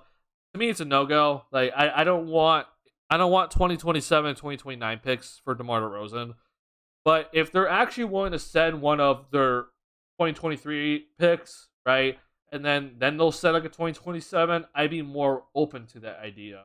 Um, and I do think a guy like Cam Thomas, like he does have like some really solid potential. And it at the very least, it gives you a little bit of like a little bit of like a wiggle room to kind of reset this team. If Cam Thomas doesn't really turn into much else, like if it doesn't really turn into a star, I do think it's overall fine. But obviously, as we've seen in the past couple of games here for Cam Thomas, that dude can shoot the ball. So his shooting is something that I'm like, yeah, I want that. And I truly do like that uh he's a guy that is just willing to launch it, right? This year he is shooting 40% in limited time, obviously, but if I do think that if he is just allowed to shoot the ball, like we see this 40%, like it's probably gonna drop a little bit, but I do think it still stay overall pretty solid. So that's kind of the reason why I'd be interested in this because I also brought up the trade of where it would be like if I traded DeMar DeRozan to the Phoenix Suns, for example. I talk about getting Cam Johnson, right? So it would just kind of be that similar sort of deal, right? We don't really get like a super young player. Cam Thomas is obviously 21, so he has more potential than Cam Johnson. So I think that's kind of the reason why I'd be a little bit more open to that idea. And then in this sort of deal, you said Seth Curry. So I want to look at this. Seth Curry, Joe Harris. And the Bulls will be sending Martin Rosen, obviously. Picks. So this pick right here, okay, which is this Philly and this Houston and or Philly pick. This to me is gonna be the better pick. Okay. So I'm gonna guess that Brooklyn's gonna want to hold on to this one. So if there's gonna be any pick that's gonna get traded from 2023, it would be this pick that I just moved over. And then the other pick would be in 2027. And let's see, Houston holds rights to swap. So I'm gonna guess that they're gonna be willing to trade this one because Houston basically can swap that pick.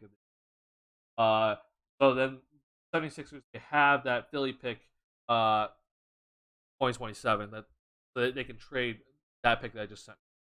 So this would be kind of the deal, and then potentially what I would also throw in is like let's just say this 2025 pick, right? Uh, and it would just basically be protect. I actually, I'm trying. I'm looking at how. Yeah, I don't know if I could do like a rights to swap, but basically like the 2025 pick that they have would be like it just they swap it, right? Because they have a pick this year, but then Houston holds the rights to swap. So then Houston is probably not going to swap that because I expect the Nets to actually still be good in 2025. If AD's still there, then it would just then get swapped over to the Bulls would just have the rights to swap that. So that's what I would do. Let's see, money wise, this works obviously. I don't personally hate this. Like I truly don't hate this. Yeah, I'd personally be down for this sort of deal.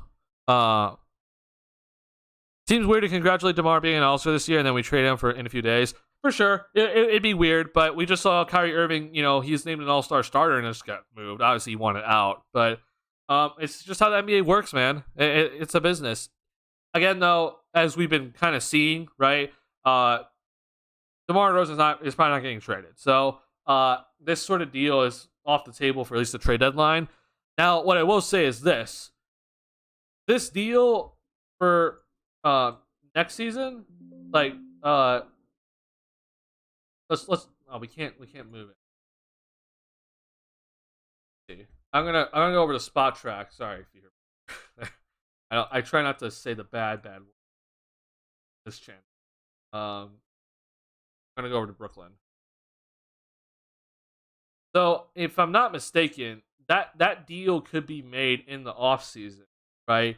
And I feel like if Brooklyn's like actually trying to really get help for Kevin Durant, like I feel like a similar deal could be drawn up here, um, where it would be like Royce O'Neal, Cam Thomas, and Joe Harris type deal, right?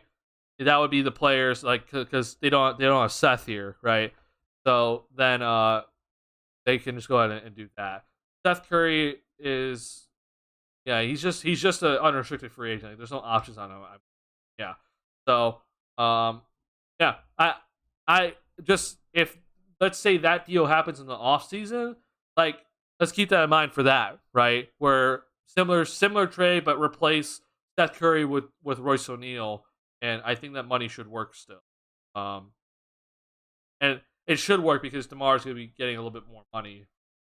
Well, so yeah, if if uh if AK decides to trade DeMar DeRozan in the offseason and he's going to trade him to Brooklyn, like I won't be upset at that deal whatsoever. It could happen on draft night, right? Where the sorry the Brooklyn Nets they trade their pick on draft night because obviously it would be the 2023 draft. Hence, then the Bulls could get get one of their picks on draft night. All the other guys are under contract, so it can happen on draft night for sure. Cam Thomas, I mean, like I've always liked Cam Thomas. I do think that he might be like a little 3-point heavy and like little I don't want to say he shoots too much because in my opinion I do like having guys that shoot a lot and are not afraid to let it fly. But yeah, I do think that like he needs to kind of work on a few other things. But him being 21 years old intrigues me a lot, so I'd be totally down for it. If we do that trade that Taro King mentioned. So yeah, let's just it's not happening at the trade deadline, but let's just keep this in mind for maybe the offseason, right? Where things could happen, where DeMar DeRozan could get traded during the offseason. Bulls decide to go in that direction. But again, this trade deadline at the very least, it doesn't look like DeMar DeRozan's getting. I'd be very shocked if that happened. I'll say that. All right. One more thing I want to talk about is this Portland pick, because us as Bulls fans, we've been kind of aware of what's been happening with this Portland pick, right? I think that when it comes to this Portland pick, we have to understand what's kind of hindering Portland right now, and how this could directly affect the Bulls. Okay, I brought up a trade for DeMar DeRozan going to Portland. Let's just say for now that's not going to happen. Okay,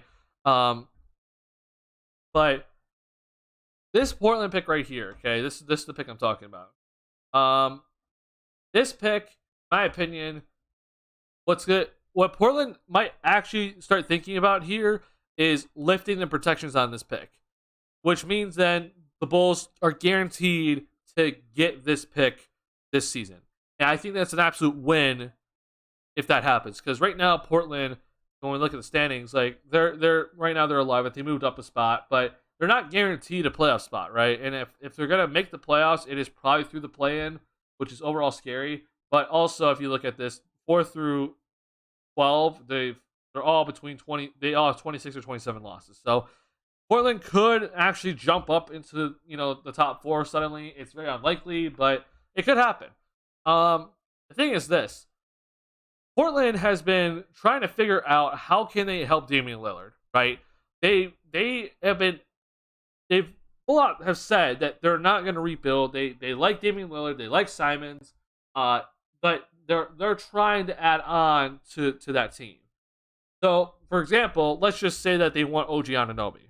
Okay, if you're Portland right now, because of this right here, they can't trade any of their picks right now. Portland, I'll just go down to Portland, okay? Because the Bulls have that pick, but it is lottery protected, and it is lottery protected through 2028, Portland can't trade any of their picks right now. So if they wanted to trade for OG Anunoby, for example, they can't do it because they have no picks available. So what I think actually might happen here is Portland's gonna go to the Bulls and be like, "Hey, we want to lift the protections off the pick for this season. You'll get the pick for this season, and then what that does then is it's gonna open up all these picks for them to start using. Because again, like I said, they can't trade any of their picks. They traded 2023, so they can't trade 2024, but they can't trade 2025 still because of all these protections. So I think that this is something that could actually happen here because Portland's going to be looking to actually try to add more to their team. And because I guess how wide open the West is, right? Which I do think the West is overall wide open. I just don't trust Portland. If they're actually trying to make a playoff push here and think that they have the talent to go for it, then they're going to want all their picks at their disposal, right? So I think that it's important to kind of keep this in mind. I personally just say I would love it if Portland lifted their protections because we get the pick this year, and everyone's talking about how this year's draft is like loaded with talent from like beginning the draft to like late first round. Like people are saying so much about how you can find really solid talent through this through this draft no matter where you pick in the first round. So I would like to see the protections lifted so we're guaranteed that pick. Because right now, at least in my opinion, I don't really see Portland making playoffs. Now the crazy thing is this, right? What could happen is that Portland just makes the playoffs in general, and then it's like, well, we didn't have to do anything. That could happen, but I personally just don't want to risk it because to me, Portland is just they're not guaranteeing the playoffs right now. If you're gonna face Golden State in the play-in, that's scary. So I don't think any team is guaranteed in the play-in tournament, especially if Golden State's hanging around. So I know Steph is injured, but he'll be back for the playoffs. So yeah, it is something that I want to happen here because it's gonna help open up this, give a little bit more options for this Bulls team in general. But the biggest thing for me is that they'll have that pick guaranteed for this upcoming draft, and I want to see this Bulls team have that pick because we have our 2024 pick. So I would like to see a pick for this season, personally. That's just and that's just the way I look at it. But yeah, I can see why some Bulls fans wouldn't want that, but to me, I would want it. I would want to have this pick for this season. Yeah, we'll see what happens here with that. But keep that in mind. Keep in mind, like maybe Portland and the Bulls, they might make like a little small deal that then also allows the protection to be lifted. I know Portland can also just do this in general. Bulls have to agree with it. But we'll see. We'll see if that happens. Because just saying, Portland made a huge mistake like by doing this. So like I actually think it was a good idea by the Bulls to accept this. Okay. Portland made a huge mistake because the fact that they even did this is basically them saying we're not trading any of our picks for the next 8 years, or sorry, not 8, next 6 years, right? That's literally what they said by doing this trade, that they're not trading any of their picks for the next 6 years if this stays. So I hope that this gets lifted. I hope Portland starts using their other picks, but I want that Portland pick for this year guaranteed. Because then, let's say if they don't make the playoffs, right? Then the Bulls still get that pick, and who knows? Maybe it jumps up, right? Maybe that pick that has like a 2% chance of jumping or becoming the first overall pick. Maybe it jumps up to number 3 or something, right? So I would personally love that if we can guarantee ourselves that Portland pick. Yet again, Portland is not a guaranteed spot in the playoffs. Where are we? Where are the Bulls now? Bulls are currently sitting 9th in the standings. We have now a 2-game lead over Indiana. So suddenly that happened. And also, yet again, that 6th seed is looking very gettable. Bulls are 2.5 games behind that 6th seed. So it's very possible this Bulls team to get into that 6th seed. Again, I was thinking that it was all but over when the Bulls didn't win against Indiana. They then lost to Charlotte. I thought it was over. I'm like, there's no way the Bulls get the 6th seed. But then Miami has lost 2 straight, and then Atlanta is 5-5 in their last 10, and they've had some rough losses as well. New York has been also up and down. They're 4-6. the Bulls in the last 10 have had the best record out of legit the 6, 7, 8, 9, 10 seed. So, yeah, it's very possible for this Bulls team to get that. Is Ja Morant playing tomorrow? All signs have pointed at Ja Morant playing tomorrow. So I expect Ja to be playing tomorrow, which I don't know if that's a good or bad thing, because the Bulls, for some reason, they play better when the opposing team has guys available and has their stars available. So maybe it's a good thing, but I'm also aware of what Ja can do. So I don't really know. I don't know how to feel, but Ja is probably gonna be available tomorrow. He probably won't be 100%, but he's gonna be available. So Bulls have to be ready. Mostly Io, because Io has had a little bit of a struggle guarding Ja before. I love Io, but if Alex Caruso truly can't go, which he wasn't available tonight, Io's gonna have his hands full. So we have to be ready for it. I hope Alex can go, because Io will obviously start on Ja, but I think we need multiple bodies to throw at Ja Morant, and having Alex Caruso is very helpful for that sort of job. Yeah. Does LeBron break the record tomorrow? In my opinion, he does not. I think that Oklahoma City is not going to have him break the record. They're gonna do everything in their willpower to not have him break the record. I do think that the Oklahoma City Thunder are actually a pretty smart team when it comes to guarding a guy like LeBron. I'm not saying LeBron's going to put up a dud, but I think it's going to be hard for him to score 36. I truly do. So I'm going to say that I don't bet on sports games, by the way, but if I were to bet, I'm going to say I'm going to say he doesn't get it. I think he gets in the next game. That's just me personally. I think I think that the Thunder are going to try to limit him as much as possible.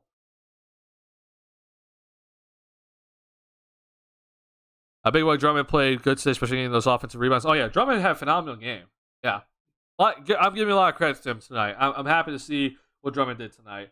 I've already kind of gone through like how Billy should be criticized for not playing him earlier. I also did bring up though the reason why he was benched in the first place is because he picked up four fouls in 5 minutes against Washington. Right, like that's the reason why he was benched. It's okay. Do I think he should have been benched for that long? No, but it's also, we have to be aware that the dichotomy of Drummond is that you can get really solid minutes, but you can also get very bad minutes, right?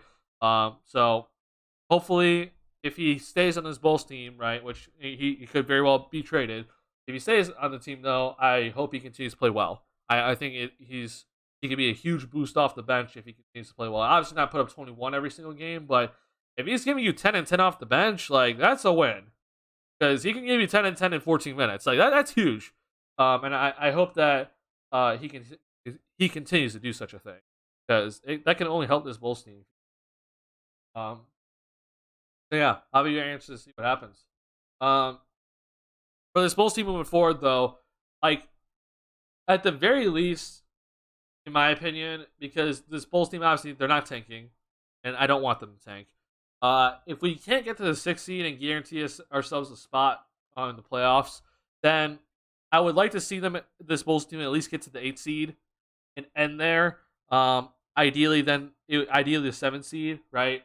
We can't get to the 6th seed, but at the very least, I want to be at the 8th seed, because it's if we happen to lose the first game in the play-in, then we have home court advantage for the second game. So I want at least some home court advantage in the play-in.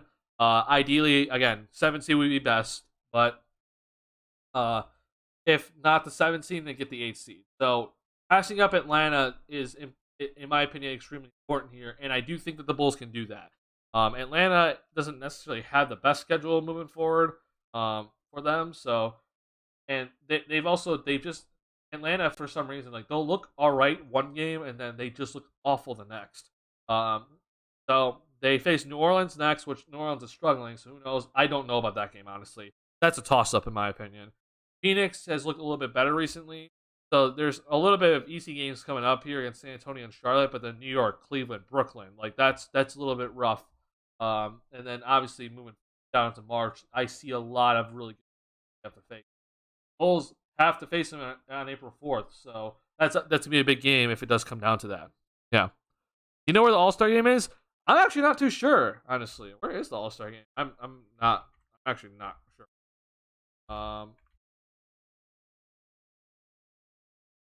It is in Utah. It's in Salt Lake City. Yep, Salt Lake. Yeah, that's gonna be happening. I didn't really talk about any of the whole All Star stuff. All I'm gonna say, I'll say a few things about it. I was shocked to see DeMar DeRozan actually made it because I personally thought that Pascal Siakam deserved it. You're not aware of Pascal Siakam's numbers. They're pretty solid. I'm aware that the Raptors have sucked, like, numbers wise. Like, they're down here. But if Tyrese Halliburton made it, and I'm a little shocked that Pascal didn't make it. So I'm not saying that Pascal Siakam should have made it over DeRozan in a sense, but I'm just like, I was a little shocked to see that. But other than that, I'm not complaining too much personally. I think Drew Holiday, I'm okay with it.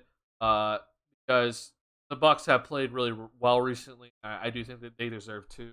Uh, but yeah, I with the East, I'm not too upset about anything. I do think Bam deserved it over Jimmy because Bam played more games. And I think Bam has played extremely well recently as well. So no issues there. I'm fine with Julius Randle too. That's no issue. Now, when it comes to the West, to me that was I had some big issues. I do think Laurie deserved it, by the way. I've been, I've said multiple times on this channel, like, about the Laurie stuff. Like, I said, give it 25 games. He's proved me wrong, and I'm willing to admit I was wrong. I do think he 100% deserved it. For anyone that says he doesn't deserve it, then they're wrong. My issue with the Western Conference was this. Jaren Jackson Jr. to me did not deserve to make it. And the reason why that doesn't mean I think he's played bad. It's just that he missed a lot of time. Okay. He's played in 36 games, and you look at the total minutes. Where's my total minutes? Okay, 977. Okay. Let's pull up Anthony Davis. Okay. This to me made no sense. And I understand that AD has missed time. But Anthony Davis is by far having a better year than Jaren Jackson Jr. In terms of numbers, he's played in 30 games, and then you look at the total minutes. Okay, he's played in more minutes than Jaren Jackson Jr. So maybe it's games played, but either way, to me, 30 and 36 is not that big of a difference.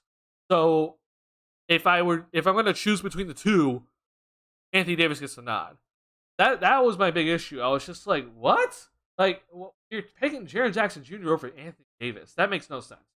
Also, Zion Williamson he was named a starter. I did not like that he was named a starter. I truly had an issue with that. I thought Sabonis should have been named a starter.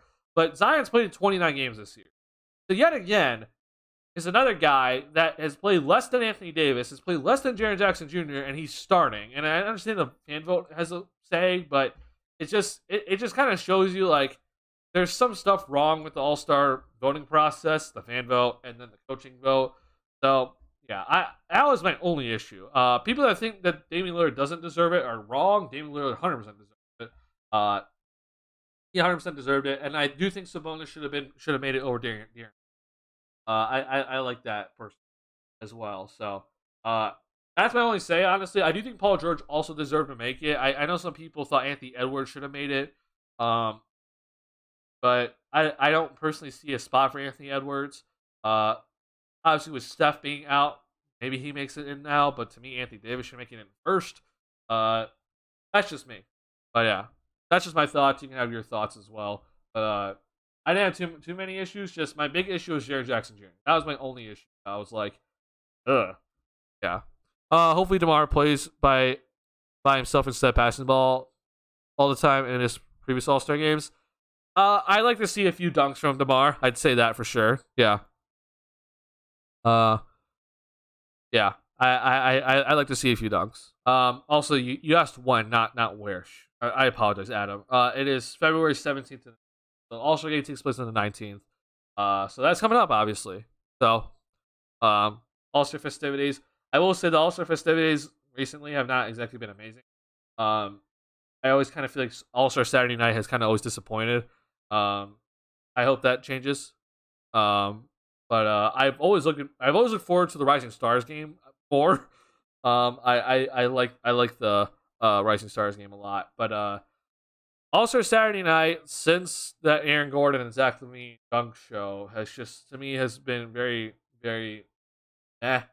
The 3-point contest I always think is either hit or miss. Like if someone gets hot, like how we saw Steph Curry get absolutely hot, like that's fun to watch. But if no one really gets on that hot streak, it's like eh. Um, so I do like the whole, the the skills challenge kind of being that those teams, right? I do think that that brings up a little more competition. So I do think that's I hope that also Saturday night's a little bit better because the dunk contest has been very lost, and I will give credit to Donovan Mitchell that year that he won it. I did like that year. Other than that, man, like I've been lost in that dunk contest. It's been bad. Uh, did you go to the All Star game in Chicago? I did not. No, I did not go to the All Star game in Chicago.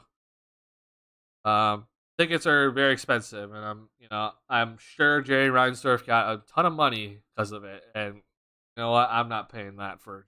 I I am avoiding giving any of my money to Jerry Reinsdorf as much as possible. Yeah, I I don't want to give that man any more money. My family goes to White Sox games annually. Um, sorry, I should say yearly. Sorry. Um, and it's simply just at least one game everyone goes, and then we have like a few other games here and there. But yeah. Uh, I went to one White Sox game last year, and it was just because it was someone's birthday. I did not go to watch the game. I went for my family's birthday. Uh, yeah, I am staying away from giving Jerry Reinsdorf any money. um, I'm sure I don't really matter in the grand scheme of things, but I'm not giving money to Jerry. uh, who do you think is going to take home the NBA All Star title this year? Obviously it matters, right? Because we have to have the whole player selection. I do like that they're going to be picking players like right before the All Star game happens. I think that's awesome. I think that's exactly how it should be. So I'm happy to see that. But I would hope Team Giannis just because Team LeBron has dominated so many times, and I'm sick and tired of it at this point. Um, I would like to see uh someone else that isn't Team LeBron take it home. I'd like that. That was a good game though. Yeah, that was a very good All Star game in Chicago. I enjoyed that All Star game. Yeah, I I will say that I've overall like I've also been criticized All Star game, but since the new format, like it's relatively been alright. Right, it hasn't been perfect, but it's been relatively better than what it was before, where it's just you just kind of see them all just jogging out there and jacking up half court shots and stuff. Like I do like to see at least a little bit of a competition at some point in the game, right?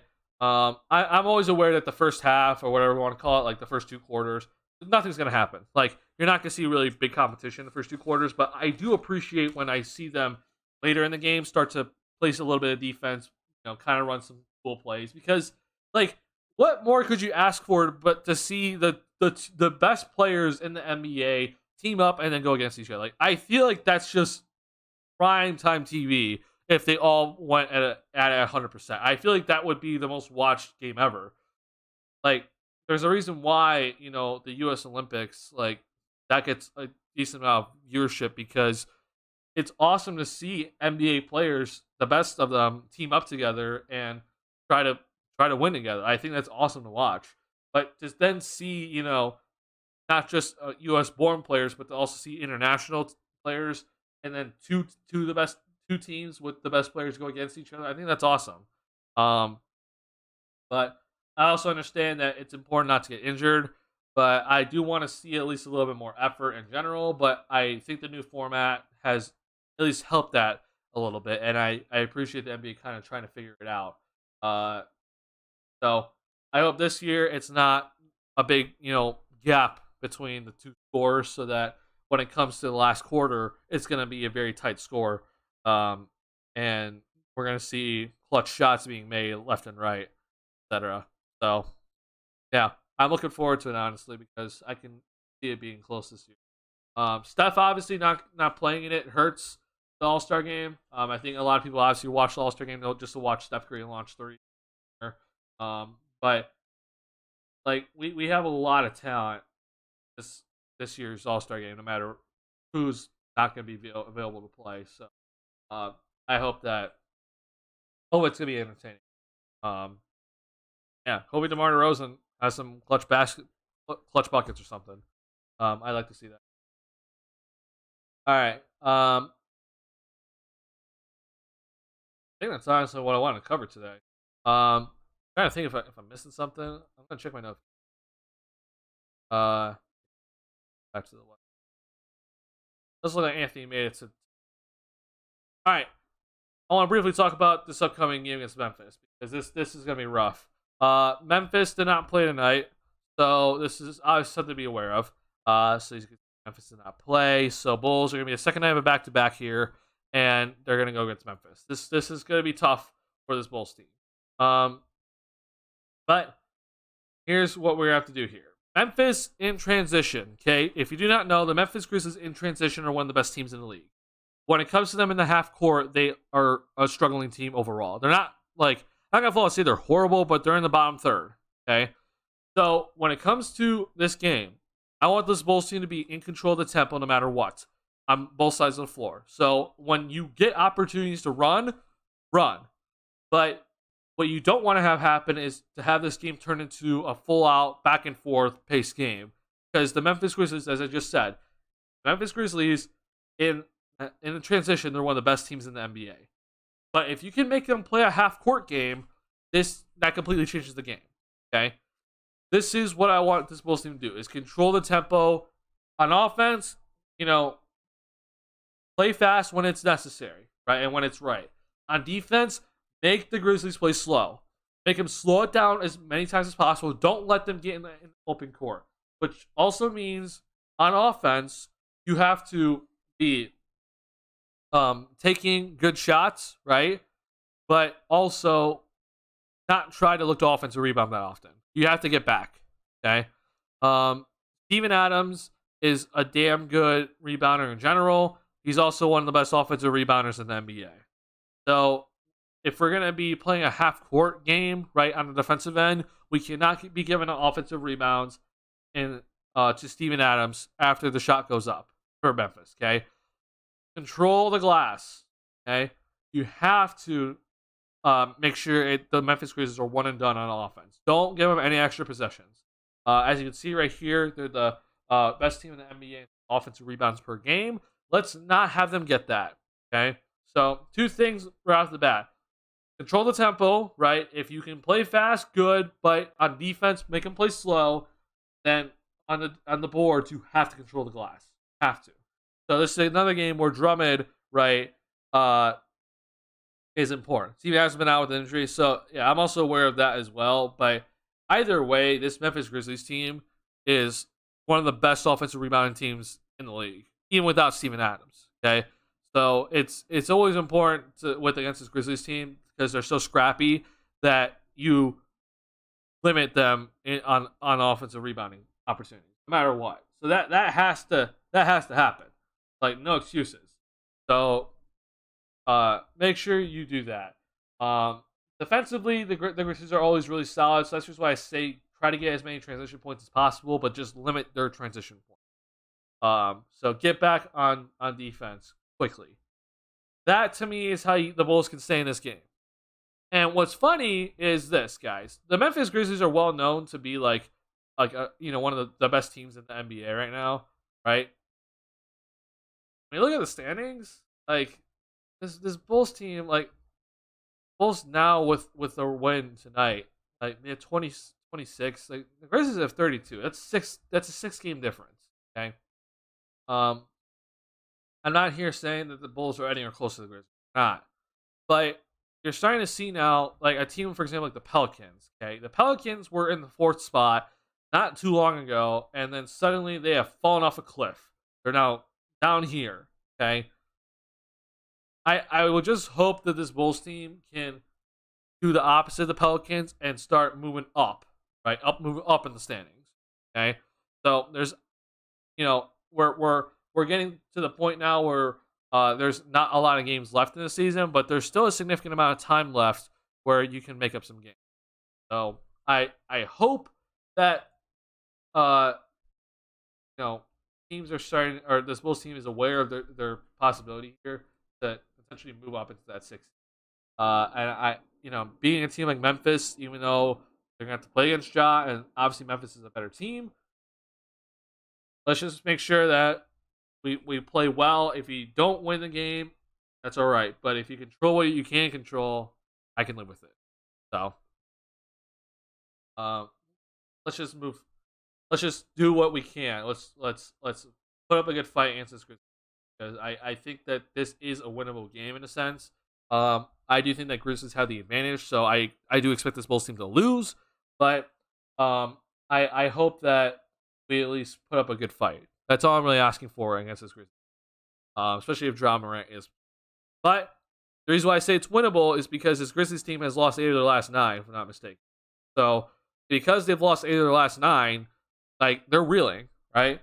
They're having issues, and when the pressure starts to hit in on them, like just as we saw this Pelicans team just kind of suddenly drop, they could drop, right? This Grizzlies team could drop in the standings. So if the pressure starts to lay onto them, then they could start not playing as well. And so this is a winnable game.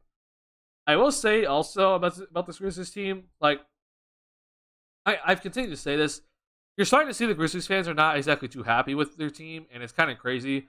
Like from an outside looking in, it's like, wow, like why aren't you happy? But at the same time, this Grizzlies team is just sitting on picks. Okay, I've said this so many times. This Grizzlies team is just sitting on picks. They have Golden State picks, right? Or Golden State pick here, but they also have their own.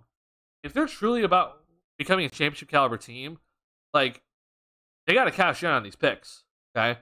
But for some reason, they don't look like they're going to do that. And with this whole Ja Morant situation, I don't know if you guys read that from The Athletic, which Morant has come out and said it's false, but I just don't like how this Grizzlies team is acting as if like they've won something. Like, they've only made it to the second round, okay? They haven't gone far.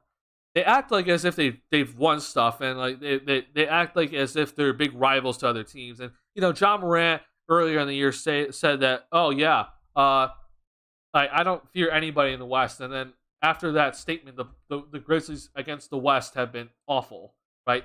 They legit have an under 500 record in conference, and you look at the other teams that are in the playoff picture, none of them have an under 500 record. I just don't like how the Grizzlies talk at all.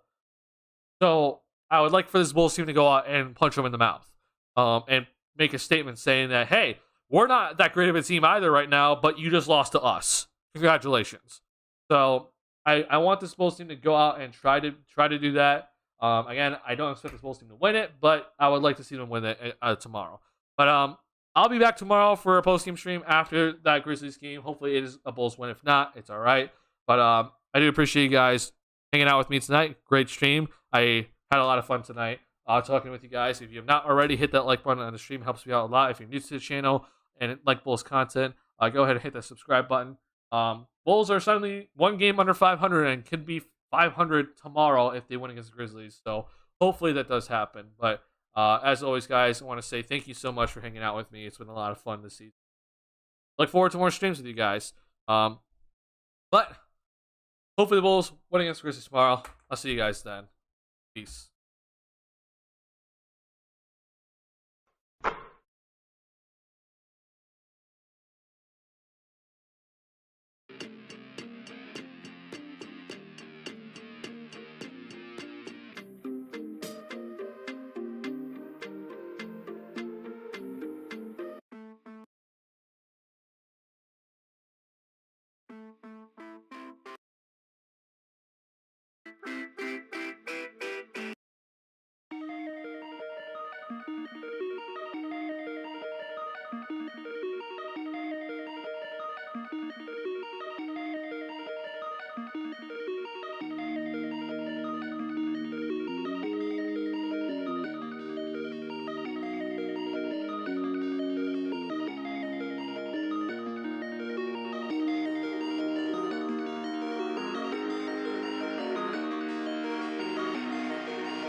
Peace.